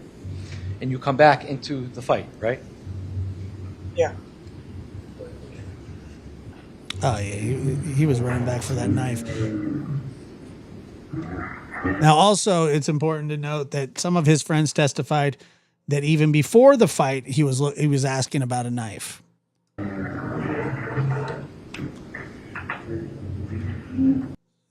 They're gonna say they offered him a 40-year plea deal with parole, possible eligibility for parole in like 20 years or something. He turned it down. Now it's like 60 to life or something if he's convicted.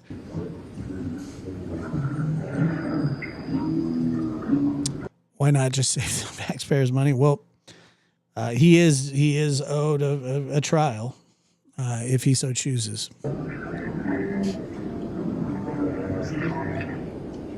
Now, Tyler's being pushed into the street at this point, right? Yes. And you would agree with me that there are no Shelton kids to the right of you, Yes, right? There's a car. You can see a car right there, right? And there's kids like right. There's kids in front of you, To the right, yes. but there's no kids right to the right of you. There's a car. We can see the car. If there were, we wouldn't be able to see the car, right? That's the street. Right. There's nobody to the right of you, right? There's a kid in front of you. Yeah, there's a whole bunch of kids right Right. There's a whole bunch of kids over here we can't see, but there's nobody to the right of you, right? there. There's a kid right next to him. There's a kid here. But I'm saying, is this you right here? Yes. Right. To the right of you, do you see a kid or a car? That's the street. That's the street, and there's a car there, right? Yeah. So there's nobody to the right of you, right? There's a car. There's nobody in the street.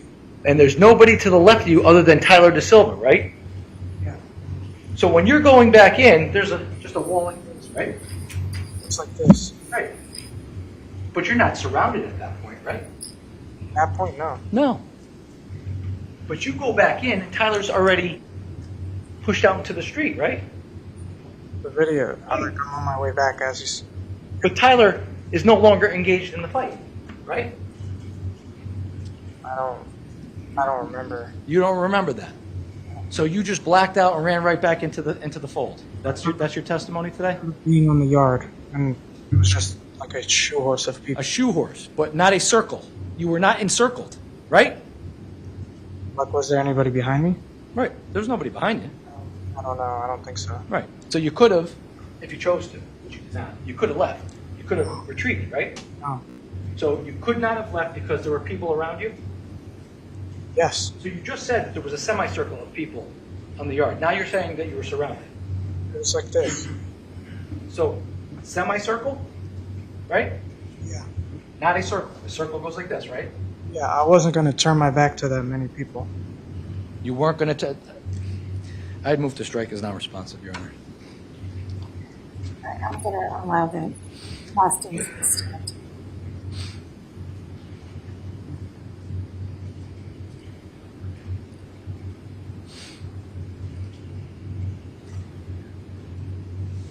You indicated When you made it back to the car, you were still terrified, right? Yeah. You were still scared. You came back in anyway, right? With the knife. Right? And you ran over to the edge of the grass, right? And you passed Tyler, right? Yes. He passed you on your left, correct? Yes.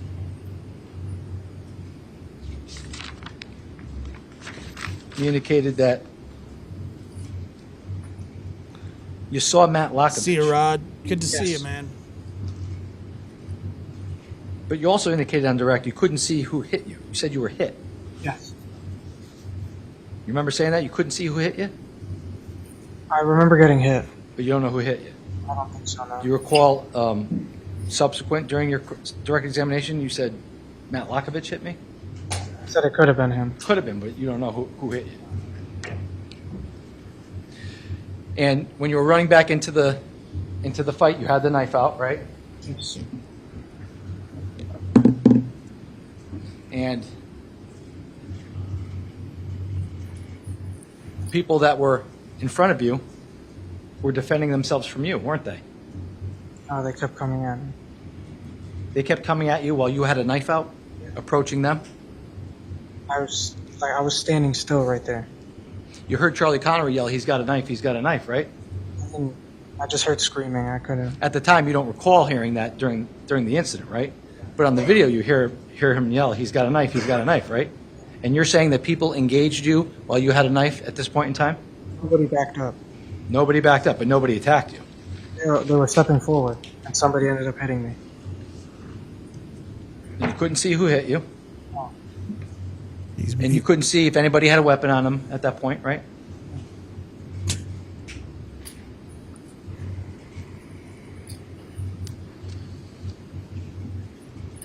And at some point, you indicate that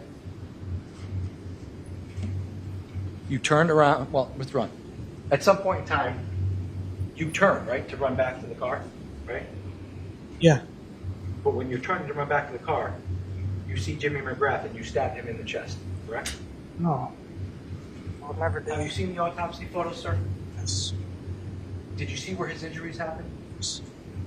In his upper left chest? Yes. Are you saying you did not stab Jimmy McGrath in the heart? I didn't plan. Move to strike is non-responsive. Order strike, everything after. I'm not sure we got a response, so I will strike the response. Isn't it true? You just testified that I didn't want to turn my back on these people, right? Yes. But you turned your back on these people when you were trying to get out of there, right? I mean, I don't know why they would even let him on the stand. Well, probably because everybody else has testified against him. It's gone horrible. Nobody's testified in his defense. Nobody. I was facing backwards. So you were facing back. Because I don't believe that anybody believes that he was actually scared for his life. So you're facing the group, and are you backing up like this? No, I was standing there. Right, you're not backing up, right? I got hit. Right. You're not backing up. And as a matter of fact, this is Jimmy McGrath on the left here, right? Yes. And he doesn't have a weapon on him, does he? Not And he's not engaging you, is he? stepping forward. He's stepping forward, They all stepped forward. but he doesn't have a weapon on him, does he? Not that I saw, no. All the It would be all the kids that are testifying against him, all the people that are in the car, his own girlfriend testified against him, his best friend testified against him, and yeah. Fair for somebody who doesn't have a weapon to be stabbed by somebody who does, right? I didn't try to stab anybody. But you stabbed him, didn't you? Yes. You turned around and stabbed Jimmy McGrath in his chest. No. So you didn't stab him? I didn't see it happen. I didn't feel me stab. I didn't go up to him and stab him. Are you saying it was somebody else that stabbed Jimmy McGrath? I was the only one with a knife. Correct. You were the only one with the knife. Oh man. And you turned around and you stabbed Jimmy McGrath in the chest. This might be the worst testimony I've ever heard in my life. He's. And then you left, right? Oh.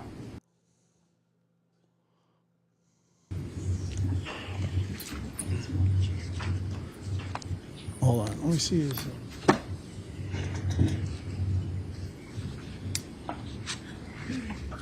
May 14th of 2022, you go to Lazy Brook Road for a party at Madigan Lifers House, correct?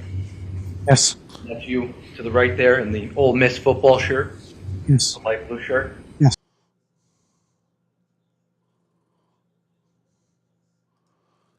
Good morning, Mr. Valley. So I'm gonna this remind is, you again. this is his attorney with the ponytail. Got to keep your Tell me if this changes anybody's mind. voice up. You are soft spoken. We are competing with the fans, but everybody's got to hear you. Okay. Yes. Okay. So yesterday when we were here and we left off, I believe you had taken us to the front lawn of 43 Laurel Glen Drive. Do you recall that? Yes.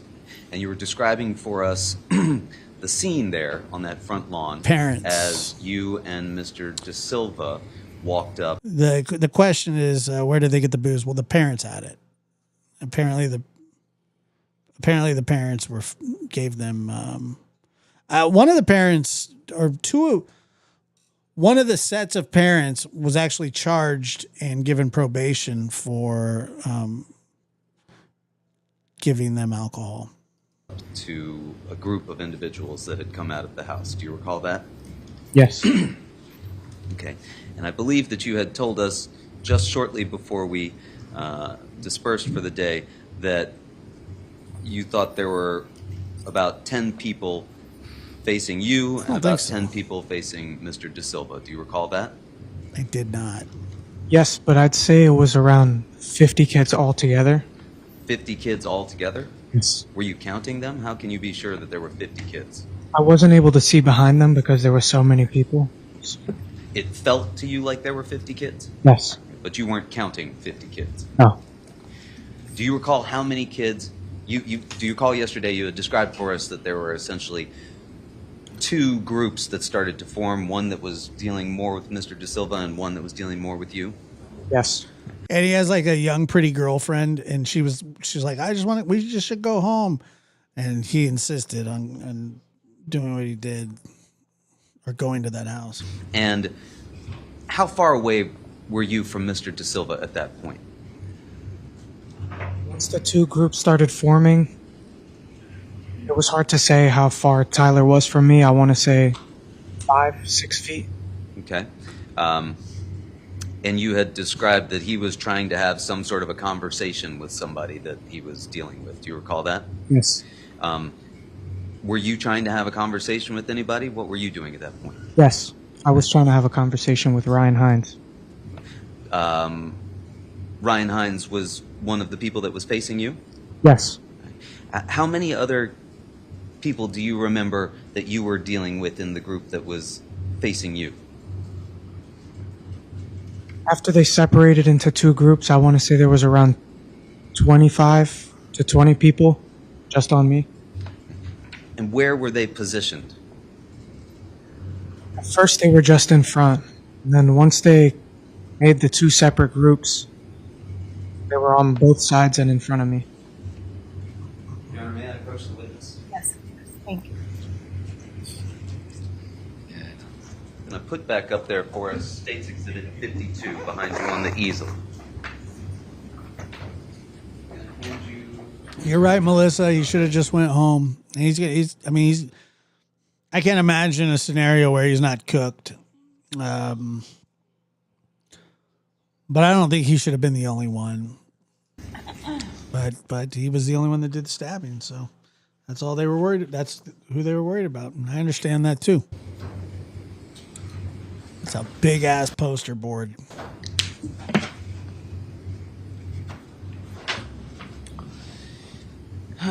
Where do you recall standing as this group starts to form around you? I want to say around this area. Did you see anybody around the red bush? There was people everywhere. Could you see anybody moving around behind the red bush? No, I wasn't paying attention. Okay. Think about this. Not one of his friends from that night stayed his friend after that night. They all cut off communication with him. Even his best friends, his girlfriend, all of them testified against him in this trial. When you described being surrounded by this group that's facing you, were there some kids that were dealing with you more directly than the larger group? Once they separated. No, I don't blame them for cutting ties, but it tells me that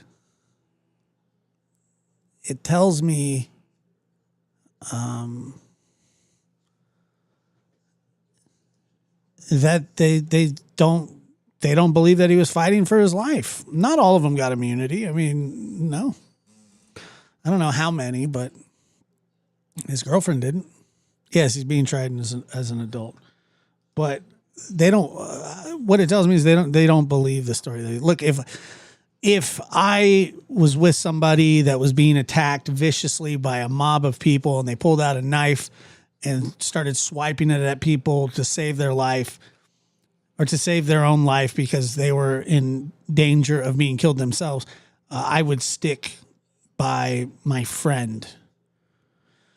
However, if it went the other way, obviously I'd have a major problem with somebody going to a car, grabbing a knife and start stabbing people. I'd have a major problem. I mean, who wouldn't?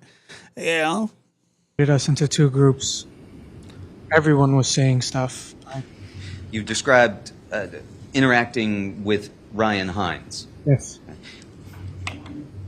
Was he separate from the larger group in some way that you were dealing directly with him? Tell us how that worked. He was just the person that I was talking to. There was people shoulder to shoulder with him, right next to him on my sides. But he was the one that I started talking to directly. Was he closest to you? They were all the same distance from me. How far away from you were they? Not even a foot. That close to you? Yeah. Your Honor, I'd ask the witness to demonstrate with me what he was experiencing at that point. If the witness is comfortable demonstrating, that's fine. Just please keep it in the well. Thank you. Will you come down here, Mr. Valley, please? Please, if there's going to be any statements, just make sure that you're keeping your voice up so the microphones can catch your statements. Thank you. If I'm you, where is Ryan Hines? Right here. And is Ryan Hines as the same size as you? Yeah, at the time, I was a very small kid. I grew a lot since then. And you're Ryan Hines. What is he doing? First, we're just talking. At some point, does he do something else? Yes. What? After he starts yelling, I stuck my hand out as I was backing up from everybody, and he smacks my hand out. Where were the other people that you've said were around him? To my sides, in front of me, everywhere. What did you do when he smacked your hand down? I started slowly backing up even before that, and I continued to try and back up. Take a stand, please.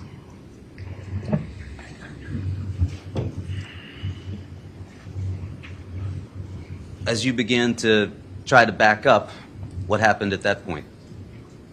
I got hit. Where did you get hit? It was the side of my head, I want to say, but I couldn't really tell where. And when you say it was the side of your head, could you tell which side? I only found out after. And how were you feeling at that point? Everything just went black.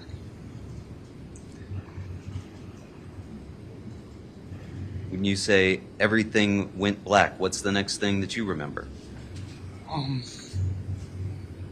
My face was in the ground. Could you see where Tyler De Silva was? What could you see? Just the ground. And people were just stomping and kicking and punching everywhere. Did you have the knife in your hand at that point? No. Where was the knife? It was in my pocket. Could you see any way to escape? No. Did you try to get up? Yeah. Could you get up? No. Why not?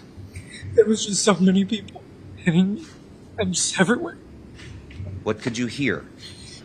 They were yelling and just, it was so weird. They were just yelling like, I can't even describe it. Did you hear anyone say, "Yes, sir"? I heard a whole bunch of things I can't put together. Could you hear anything from Mr. De Silva? No. Could you see the vehicle that you had arrived in, Jack Snyder's car? No. Could you see any way to make an escape from your position? Where were the other people that were kicking you, as you've described it? All around me, on top of me, behind me. Could you see who Have a was good on one. top of you? No. Could you tell what the person or persons that were on top of you were doing? Yeah, I think there's some tears. Hitting me. Where were they hitting you? My head, the back of my head. Kicking like the front of my face. My ribs. Maybe not. I don't know. I can't tell. Did you get the sense that they were going to let you up and let you go? What did you do at that point?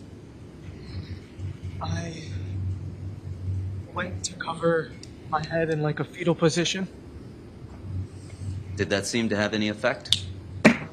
What did you hope would happen if you went into the fetal position? That they would stop. Did they stop? They did not.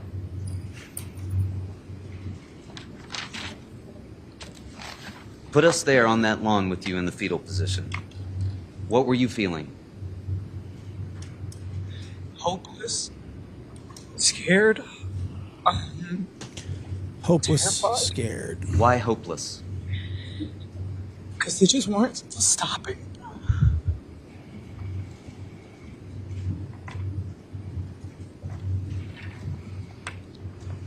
How were you feeling physically? Hurt. What hurt? Everything. Did you lose consciousness? After the first hit, yeah. I'm not. That's a good question. I don't know. What happened next? As I was in the fetal position, covering the sides of my head and the top of my head with my forehead into the dirt, I was almost like hunched over, and I reached in my pocket and grabbed the knife. What were you thinking when your hand touched that knife? It felt like the only thing that would help me. What were you seeing at that point around you? My face was in the dirt. I Pretty couldn't really quickly, see. I just actually. felt nothing changed. EMT, I believe, testified, and the first responding officer did too. Could you see Tyler De Silva? No. Could you hear Tyler De Silva? No. What could you hear? Still just the same screaming. That's it. Did the group give any indication that they were going to stop or let you up? No.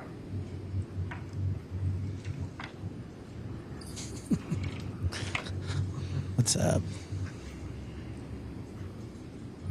Yeah, they don't have a stand your. What I happened? believe they do not have a stand your ground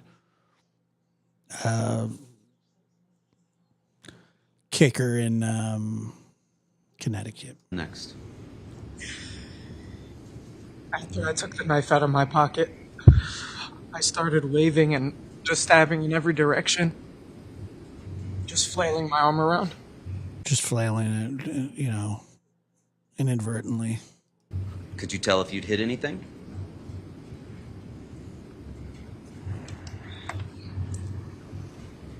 Did that seem to have any effect on the attack? No. It made me more scared. Why did it make you more scared? Because it didn't change what they were doing, and it didn't stop them from doing anything. Were they still kicking you? Yeah. Was someone still on top of you? Yeah, there were so many people on top of me. Were you able to get up at that point? No. What happened next? I don't know what injuries he suffered. They were able to leave the scene, and then they went into the woods and he got rid of the knife. His girlfriend ended up texting him. He said, I wasn't there. That I'm going to Florida. That's what he said. Is there video of this part? I kept flailing my arm around. Sure. Just trying to get him away from me. Were you aiming for anyone? No. Were you aiming for Ryan Hines? No. You weren't trying to kill Ryan Hines? No. But I did. What about Tommy Connery? You stabbed him 4 times in the leg. What were you trying to do to Tommy Connery? Get them away from me. Did there come a time when it was just you and Ryan Hines fighting one-on-one? No. Did there come a time when Tommy Connery separated you from Ryan Hines and was just there with you one-on-one, standing up? No. Where were you the entire time you were flailing? How were you feeling while you were flailing around with that knife? More scared than before. Terrified. Just, it didn't make him stop even though I was flailing around a knife.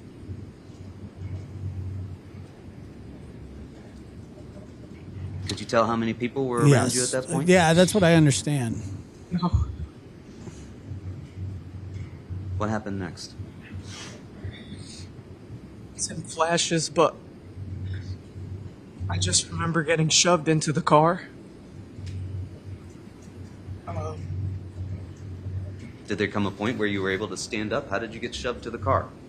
I remember while I was in the fetal position and like flailing my arm around, I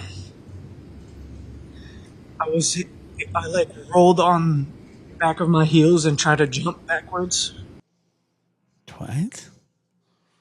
And did you come to leave the party at some point? I did. And why did you leave the party? Miss Leifer had shut it down. How did you leave the party? With Jack Snyder. Anybody else? Tyler De Silva. I don't know how much. Hi, Mackenzie. I don't know how much more of this I can do tonight, but How you doing today? I'm okay. Okay. this is his girlfriend. So I'm gonna have you take a couple deep breaths, okay? Well, ex-girlfriend. She didn't ever talk to him after that night. You want a drink of water? You can do that Because he was doing psycho stuff. before we start. It's really difficult to hear in this courtroom, so I'm gonna have you just speak as loud as you can. Keep your voice up as much as you can, okay? And that microphone does amplify. This is the first time you've seen Lito since the date of incident? Yes. How long did you and Lito date? 3 months at the end of the year. And what year was Lito in school when you were dating him? Junior. Mackenzie, do you happen to see Lito here today in the courtroom? Yes. If you can please just point him out and describe what he's wearing. He's wearing a black suit, tie. Let the record reflect, Your Honor, that the witness is identifying the defendant in court. Court will allow the record to reflect that the witness has identified Mr. Valley. Thank you. Mackenzie, was it really difficult for you to just do that? Yes. This is the first time you've seen Lito since the date of incident? Mm-hmm. Now, Mackenzie, I'm going to refer to Lito as the defendant moving forward, or Lito. I'm going to be going back and forth just so you're aware, okay? But I'm talking about the same. Pam, what do I think? I think that he got his ass whooped at another party and was pissed off about it. And that he went back for a fight. And he brought a knife to a fist fight. I mean, what are you going to do? Nobody else had a knife. He didn't have to go back. He didn't have to go to somewhere where he wasn't invited. They didn't have to go looking for trouble. He didn't have to walk back to the car adamantly and pick up it didn't seem like anybody was bothering him. I saw the video. So, you know. Person. How did it's not self-defense. Walking over to a car to get a knife is not self-defense. did you and the defendant meet? We went to the same high school. I met him that year, my senior year. And were you in the same friend group as Lito? He was a grade below me, but mutual friends, I guess, yeah. And I'm going to direct your attention back to May of 2022. What occurred on May 13th of 2022? I had my senior prom. And did you attend the prom? Yes. And who did you go with? Lito. And after the prom, did you do anything with your friends? The night of the prom, there was a arcade thing that we went to. The next day, a bunch of my friends went up to a prom house, which they rented a house in either New York or Vermont. I wanted to go, but my parents didn't want me to go because they didn't think it was safe, so they kept me home that next night. So it's fair to say you did not attend that prom house in upstate New York with your friends? Yes. You stayed in the area of Shelton? Yes. I'm going to direct your attention to the next day, May 14th of 2022. What, if anything, did you and the defendant do during the daytime hours? We went to the beach. And approximately how long were you at the beach on May 14th of 2022? Maybe a couple hours. I've listened to most of this girl's testimony. I believe her name is Mackenzie. Excuse me but she seems smart. Honestly, she seems like she's pretty level-headed. A couple hours, sorry. At some point later on in that evening, did you go back to the defendant's house? Yeah, briefly. And did you do something later on that evening with the defendant? There was a party going on at a friend of mine's house. Her name is Madigan Lifer, and I guess she was having a party, so we planned to go there. And you indicated you were friends with Madigan Lifer? Yes. How were you friends with her? She grew up with me. She was from Shelton. We went to school together. She went to my high school. My dad coached her in lacrosse as well. Was she on the lacrosse team as well with you? Yes. Now, were you personally invited to the party at Madigan Lifer's house? I had just heard through other people, so I've been there a ton of times, so I knew that I was welcome. Do you know what kind of a party? What was the occasion for the party? I think it was mainly juniors who attended the party because her brother was a junior, Austin Leifer. I think he invited his football friends, some girls in their grade, and I think Maddie also had a couple girls in her grade who came. Now you say Maddie. Is that Madigan Lifer, Maddie short for Madigan? Yes. And to your knowledge, what was the address of the house of Madigan Lifer? I know she lives on Lazy Brook. I don't know what the actual number is.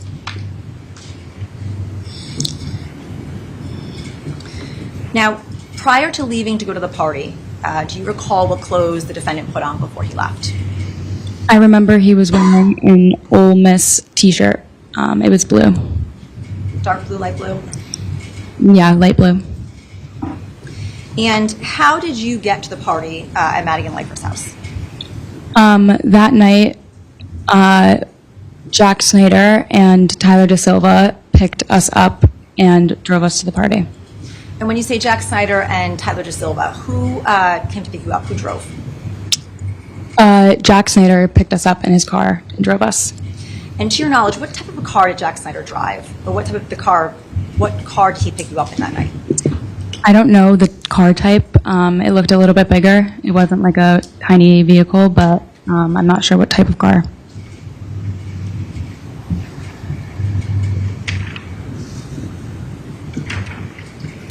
I mean, she's been dreading this day. Kenzie, I'm showing you what's been admitted to evidence, states 30. Does this look like the vehicle that Jack Snyder picked you up in that night? You can recall? Yes. Now, Mackenzie, when Jack came to pick you up, who else was in the vehicle at that point? Tyler De Silva. And Had you been in this Honda Pilot prior to you getting into it that night? No. Now, are you familiar with either Jack Snyder or Tyler Da Silva? Yes. And how are you familiar with them? They also went to my high school. They were on the football team, and I was a cheerleader. So is it fair to say you, on occasion, hung out with them?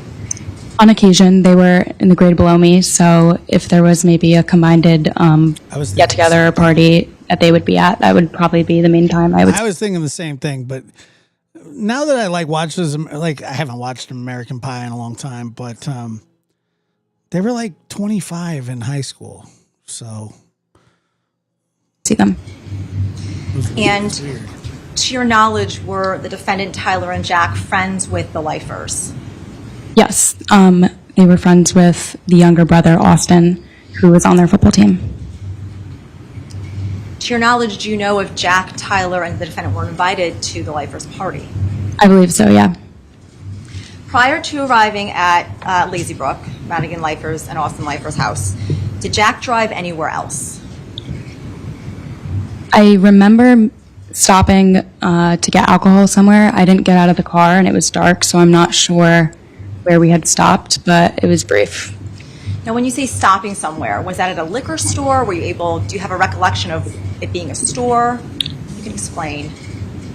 Either a store or gas station, maybe. And you indicated you did not get out of the car. Who got out of the car to get that alcohol? I don't remember who exactly, but someone must have.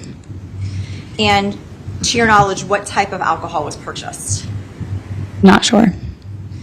Do you recall seeing the alcohol when the person who went to the store or the establishment to get it came back out? I don't remember any specific type or seeing it. They got it, but I don't remember.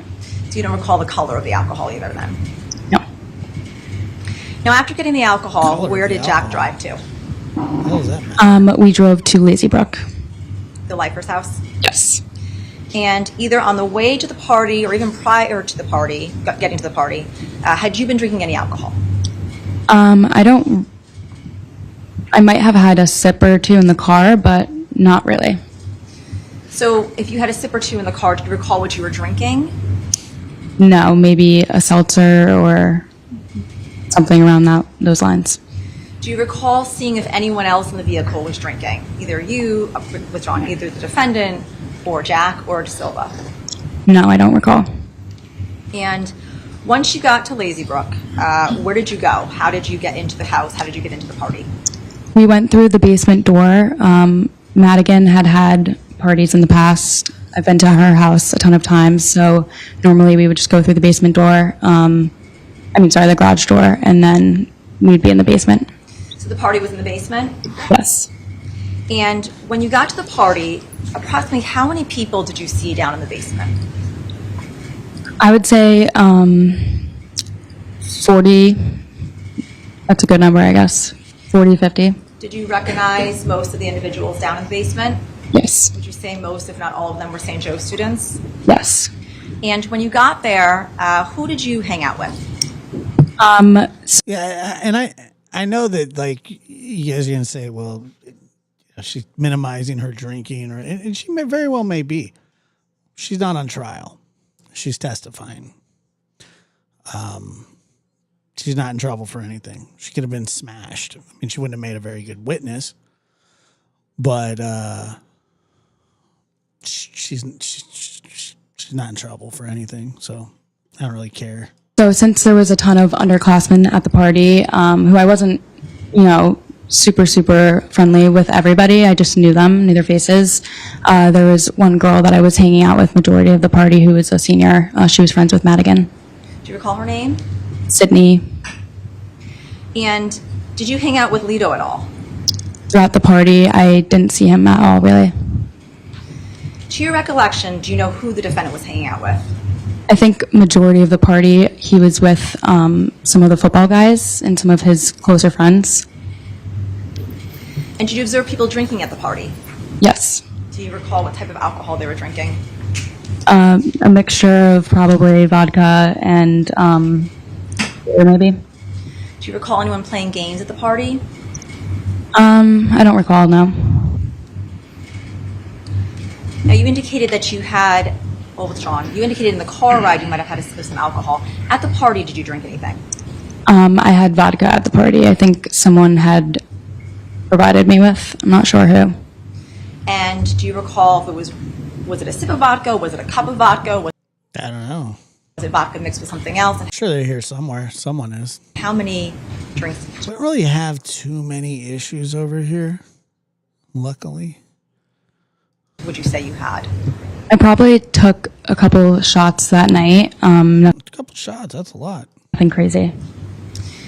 When you say nothing crazy, nothing. Well, I think she's just nervous. I figure, I know, Martha. You're To the always point there. where I got you felt Appreciate you, Martha.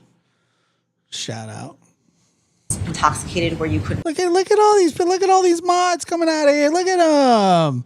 Oh, 1 mod, 2 mod. I knew you guys were there. I know.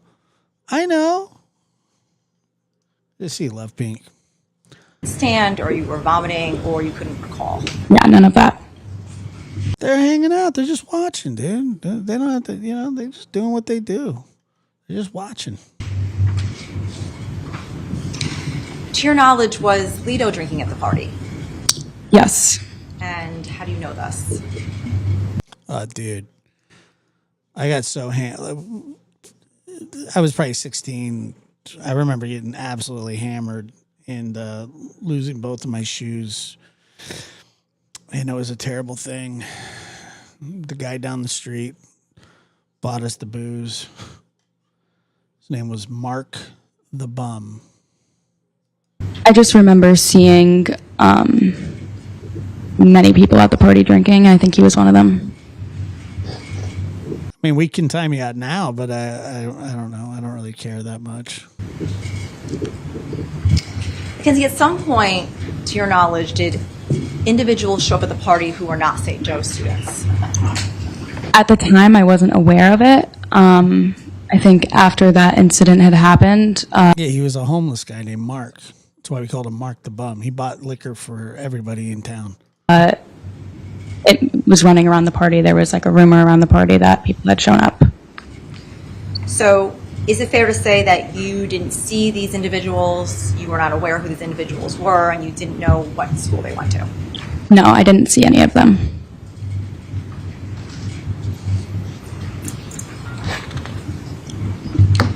Did you learn at some point that something happened between these individuals that came to the party that were either uninvited and who weren't from St. Joe's?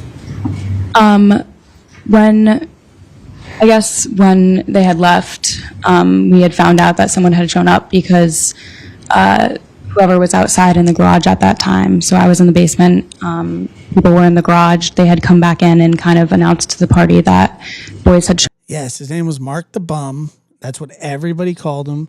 Kids from my high school, kids from the crosstown high school, all used him. He was famous, well known, and I think he's in prison for something. Shown up, and I think that Yeah, he was a homeless guy. Mark the Bum. That's what we called him. maybe there was some type of connection between them. I wasn't sure what. I'm not sharing my stories anymore. So is it fair I need to keep some stuff to myself. to say you stayed in the basement for the majority of the party? Yes. You never witnessed any fight that occurred between the defendant, Tyler De Silva, or Jack Snyder with these individuals that came from a different high school?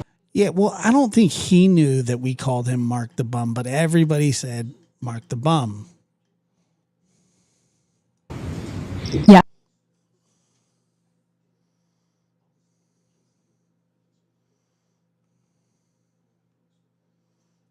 I didn't see any of that. And at some point after you learned about this fight, did you observe the defendant and his friends? I remember when some of the boys had rolled back into the house, they just seemed kind of drunk. And I did see them, yes, when they had come back in. Kenzie, I'm going to show you what's been marked. I'm not even kidding you. One time I saw Mark the Bum wear underwear over his pants. More than once. So no, I don't think he gave one wretched shit what we called him. But we called him Mark when we saw him. But when you had to, like, there's a lot of Marks in the world. Dates 53. Yeah, I can't tell you all. It's just. There's Lido with the motorcycle helmet that he didn't hit anybody with. Looks like some absolute there, maybe. Little gray goose. Little goose to get you loose. Whoo! Do you recognize who is in States 53? I recognize both of those boys, yes. Okay. And the individual Yeah, he did it for pennies on the dollar, honestly. who's in the light blue old man I mean that in all sincerity. shirt, wearing the helmet and the pillow, who is that? Lido. And the individual who's wearing the red hoodie, who appears to be holding up a cell phone, who is that? Jack Snyder. Do you have a clear recollection of seeing these two boys that night appearing as such? I remember them walking inside and looking like that, yes. Do you know when that photograph was taken? I believe this was after boys had shown up outside, because I think when they came back in, that's when word got around the party that people had shown up. So it's your understanding this photograph was taken after the fight occurred? Yes. Brenda Chick says we had a dude we called Bird because he looked like one. Do you recall the defendant putting on this helmet and this pillow at any point at the party? I don't remember. I think I just saw him wearing it. Did you wonder why he was wearing it? What's that wine they drink? Thunderbird wine? No, I thought maybe he was drunk. He just kind of looked stupid. It's true, he does look stupid. And that blue bottle that he has in his hand, do you recall seeing that either in the car on the way to the party? Do you recall taking a sip from that bottle? Do you recall seeing that bottle at all? Maybe through the picture, but I don't remember specifically that he was drinking that, no. Now, Mackenzie, did you stay at Madigan Leifer's house for the remainder of the night? Mad Dog 2020 was a big thing too. I don't know if it still is. We used to call it Mad Dog Twampy. We did not. And why not? Basically, I think the party might have been getting too big. And at one point, Madigan's parents, or at least her mom, came downstairs and started. L. Kennedy's actually me. Sometimes I put nice things in the chat. When morale gets down on me, I pop out with a burner, you know? Like when the morale is pulled, I go, I'm going to boost it back up here. L. Kennedy says, the lab is a class act. Thank you. Appreciate that. Telling everybody to leave. So I guess the whole party started just moving towards the driveway. People were trying to figure out rides home. People were getting into random cars. So yeah. So at some point you left the Leifer's house. Yes. And burner or alt, I don't know. They call them burner accounts or alt. I don't know. I don't like to use YouTube terminology because I don't like saying fifis and shit. I'm too old for all that.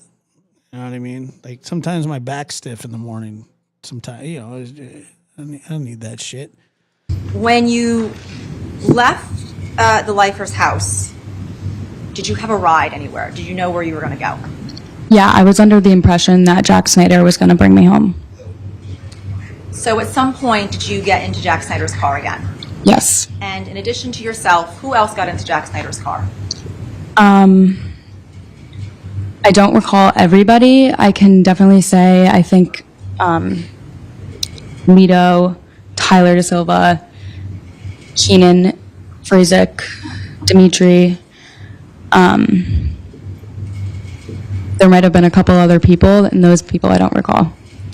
Now, you mentioned... I don't know when now's a good time. Okay, I'll ask this final question. You mentioned the names Keenan Frasick, Demetrius, I don't know if you said Will. Will, yes, as well. Are you familiar with those people? I knew they went to my school. They were a grade below me. I wasn't super close with them, but I knew. This is also me. And the other day I got a super chat from the lab. It was an alt account, but this apparently, I think Gray Hugh is me as well. I think Josh is just swell. You keep it subtle. You don't go overboard. You don't love bomb. You just, hey, Josh is a nice guy. Them, yeah. But you have a direct recollection of them getting into the vehicle, Jack Snyder's vehicle. Yep. That's something that Josh would say. You got into the vehicle, do you recall where I am Spartacus. everyone was sitting? Tyler DeSilva was sitting in the passenger seat. Jack Snyder was driving. And then 4 of us were squeezed into the back seat, and there was maybe one person in the trunk. That's also something I would say. I just don't know which one was in the trunk. Do you recall sitting on the defendant's lap at any point? I think I was lapped up in the back, yeah. Lapped up? We got a lapped up situation. Lapped up. Like, that's okay to say when you're, 16, 20 years old. I was lapped up, but I was on my fifis and shit. All right, Attorney Messina, you may proceed. Thank you, Your Honor. Mackenzie, welcome back. I believe we left off where you were talking about. Yeah, the person in the trunk thing was pretty normal. That happened to us. We remember a kid named Kevin. I don't know whatever happened to him because after that night, I don't know. I think he got drafted in the military or something. But he we had him in the trunk of a Ford Tempo. He wanted to come. We didn't have any more room. We was lapped up too. But he's like, well, I'll ride in the trunk. And then he was like smoking pot in the trunk, so the whole car stunk. And then we got to the park where we were going to hang out. And I don't think so. Because he did end up getting out. And then he went into one of the little slides. But we didn't know where he was. We were trying to find him. We were like, where's Kevin at? Where's Kevin at? And then you could see like a lighter flickering in the slide as he kept smoking his pot. It was ridiculous. I never saw him after that. I don't know whatever happened to him. At the end of the party at the Lifers house, at some point you got into Jack Snyder's car along with some other people. And what was your intention? What was where did you think you were going? We were supposed to be going to, we did go to Trumbull High School. When you got into Jack's car, did you have, what's wrong? Did you indicate to him that you wanted to go home? Yes. At one point, I knew that he was driving me home. So when you got into the car, you indicated Will Sinjwal was in that vehicle? Yes. Who else was in that vehicle? Tyler DeSilva, Lido, Jack Snyder, Keenan, Dimitri, Will. Gray Hugh, the cat, my mortal enemy. I will not send you a super chat. And maybe somebody else who was trying to catch a ride to Trumbull High School. Was there about 7 of you in there, is it fair to say? Yes. And when you got into the vehicle, did Jack take you home at that point? No. And where did you go? A bunch of people from the party were meeting up at Trumbull High School, kind of relocating to hang out and maybe continue the party a little bit. Were you familiar with Trumbull High School? I've been there before. I guess we were just a bunch of people were going to park their cars there in the parking lot. And did Jack indeed go to Trumbull High School? Yes. When you arrived at Trumbull High School, where did Jack park? I don't recall. In the same parking lot as all the other cars that were headed over from Maddie's house. When you arrived there, did you indeed see other vehicles there? Yes. And do you remember interacting with anyone else, either from the party or otherwise? When we got there, I was a captain on the cheerleading team, and I saw the freshman girls. They were surrounding a car, so I went over there and I hung out with them. Were they at the Lifers party as well? No. So you went over and spoke to some of the freshman girls from the cheer team. Yes. Do you recall what the defendant and Jack Snyder and Tyler DeSilva were doing? But Gray, I have to pay for my kids to go to college. And our little Samantha needs spine correction surgery. No. Wah. Do you recall what Keenan or Demetrios or Wilson Joel were doing? No. How long would you say you stayed at in the parking lot of Trumbull High School? Maybe 25 minutes. And do you recall, just going back, how long it took to get to Trumbull High School from the party at Lazy Brook? Probably around 10 minutes. And on the car ride to Trumbull High School, what was the vibe in the car, if you can recall? The vibe was light to me. Music was playing. But Gray, what about Alligator Island? Our taxpayer dollars. Well, you know, you really just, you need to follow the law. It doesn't matter if you come from an impoverished country. No one gives a shit. You got to do it legally. I think. I just think that's probably his take. That's about it. Was any drinking going on in the car ride to Trumbull High School? Probably. Do you recall if you were drinking at all? No. Yeah, I'm really not too happy about the situation that's the plea deal. I mean, we were all amped up. You know, we were ready to go. We wanted details, and we wanted them now. Do you recall if the defendant was drinking? No. Do you recall if Jack or... It's not right that we don't get to know everything. We should know everything. Now send me a super chat. Or Tyler were drinking? We're currently at 0 on our goal. I love when he says that. I think they were drunk, but I don't recall if they continued drinking at that point. Good. And how long would you say you stayed at Trumbull High School for? About 25 minutes maybe, or 30. And at some point did you leave the parking lot at Trumbull High School? Yes. Who got back into withdrawn? And did you get back into Jack's vehicle? Yes. Who else got back into Jack's vehicle to leave Trumbull High School? The same kids as before. Should I go through them? Nope, that's okay. Now, when you got back into Jack's car, where were you sitting at that point? I think I think the head bobbing is just nerves. Still sitting. Dude, it's been like 2 hours and 40 minutes. I've given you everything I got. From TIR to POS. This. I'm tired. I'm going to go to bed. And I think that you should too. Appreciate it.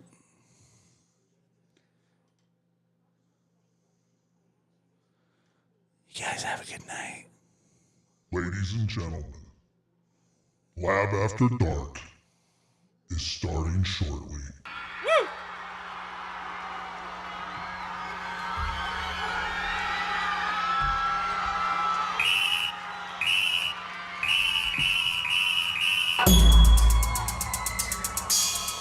But Gray.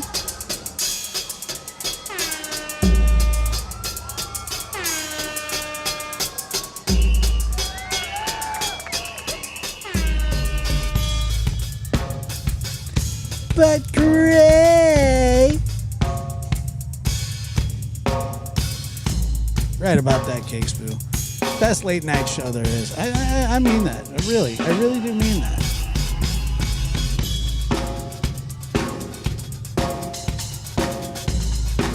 Ever, really. Since maybe Johnny Carson. So my shoulder's starting to hurt. And I don't know if that's from the dog bite or not. I guess I'm starting to feel it in my shoulder.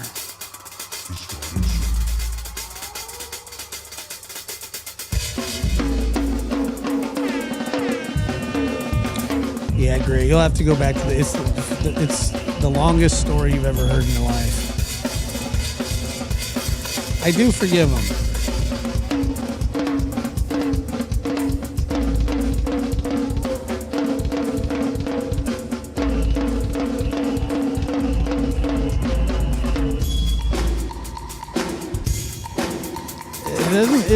honestly, it doesn't feel that great.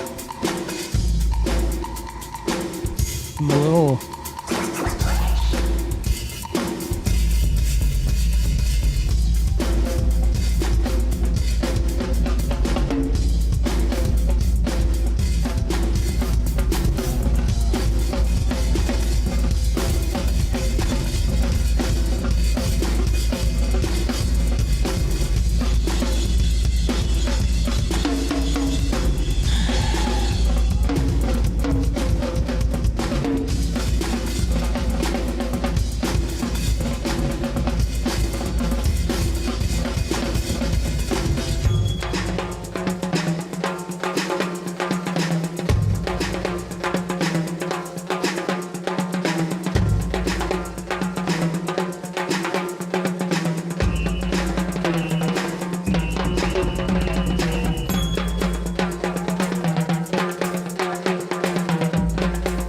Yeah, well,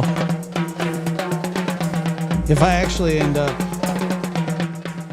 with that, guess what? No more Lab After Dark.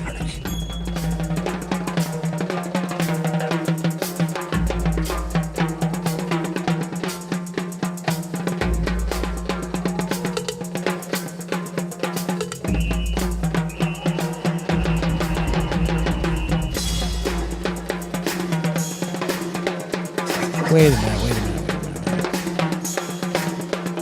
I can't hear the song.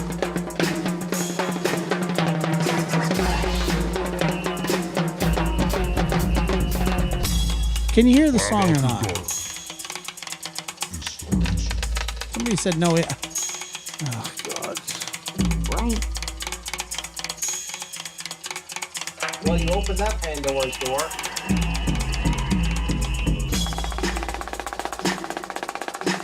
I get so confused. I mean, you can see my confusion, right?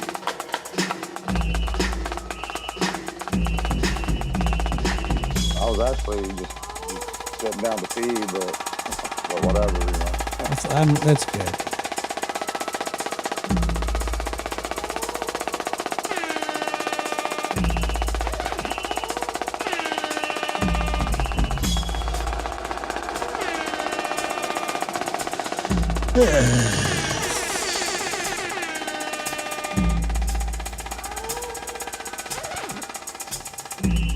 What's the point in causing the eruption?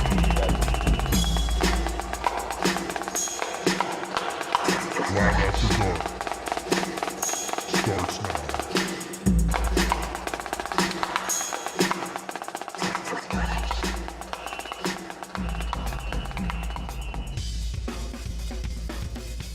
Well, no shit, Gray Hugh. You think I want people to fall asleep while listening to the show? I mean, I know people do because it's on late, but that's not really my mission. My mission is to get people to engage in the show. I don't know what funky ass shows you watch during the day, but this ain't one of them. You know what I'm saying, Gray Hugh? This is an interactive channel. I want you to wake up. See what I'm saying? Respect the process. Love that Grandma made her debut tonight on Live After Dark. Nah. I'm going to take a week off. It's time. I've taken a week off from Lab After Dark. Don't tempt me. I've done it before. I'll do it again. Shit, I went like 10, 15 days before. Watch me. You watch. Thank you, Jenny. I appreciate it.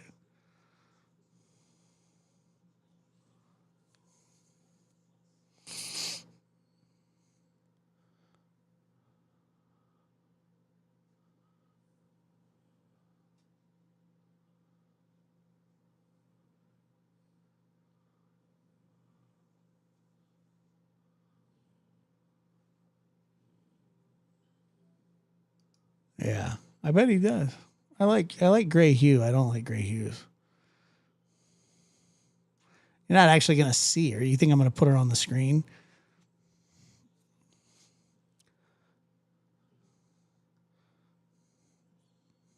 I don't need no step grandpa.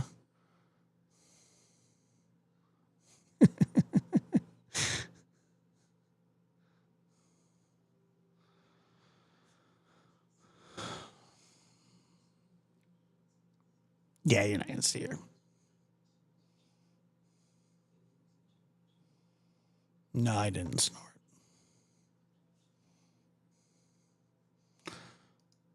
When is that? When's donation night?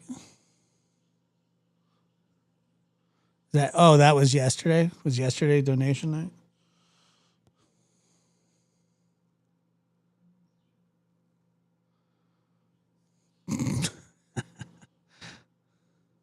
Well, it's the first of the month.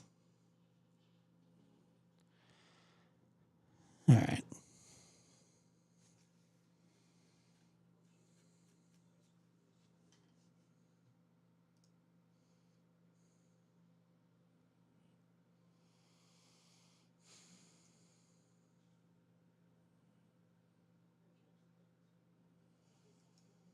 Not a chance.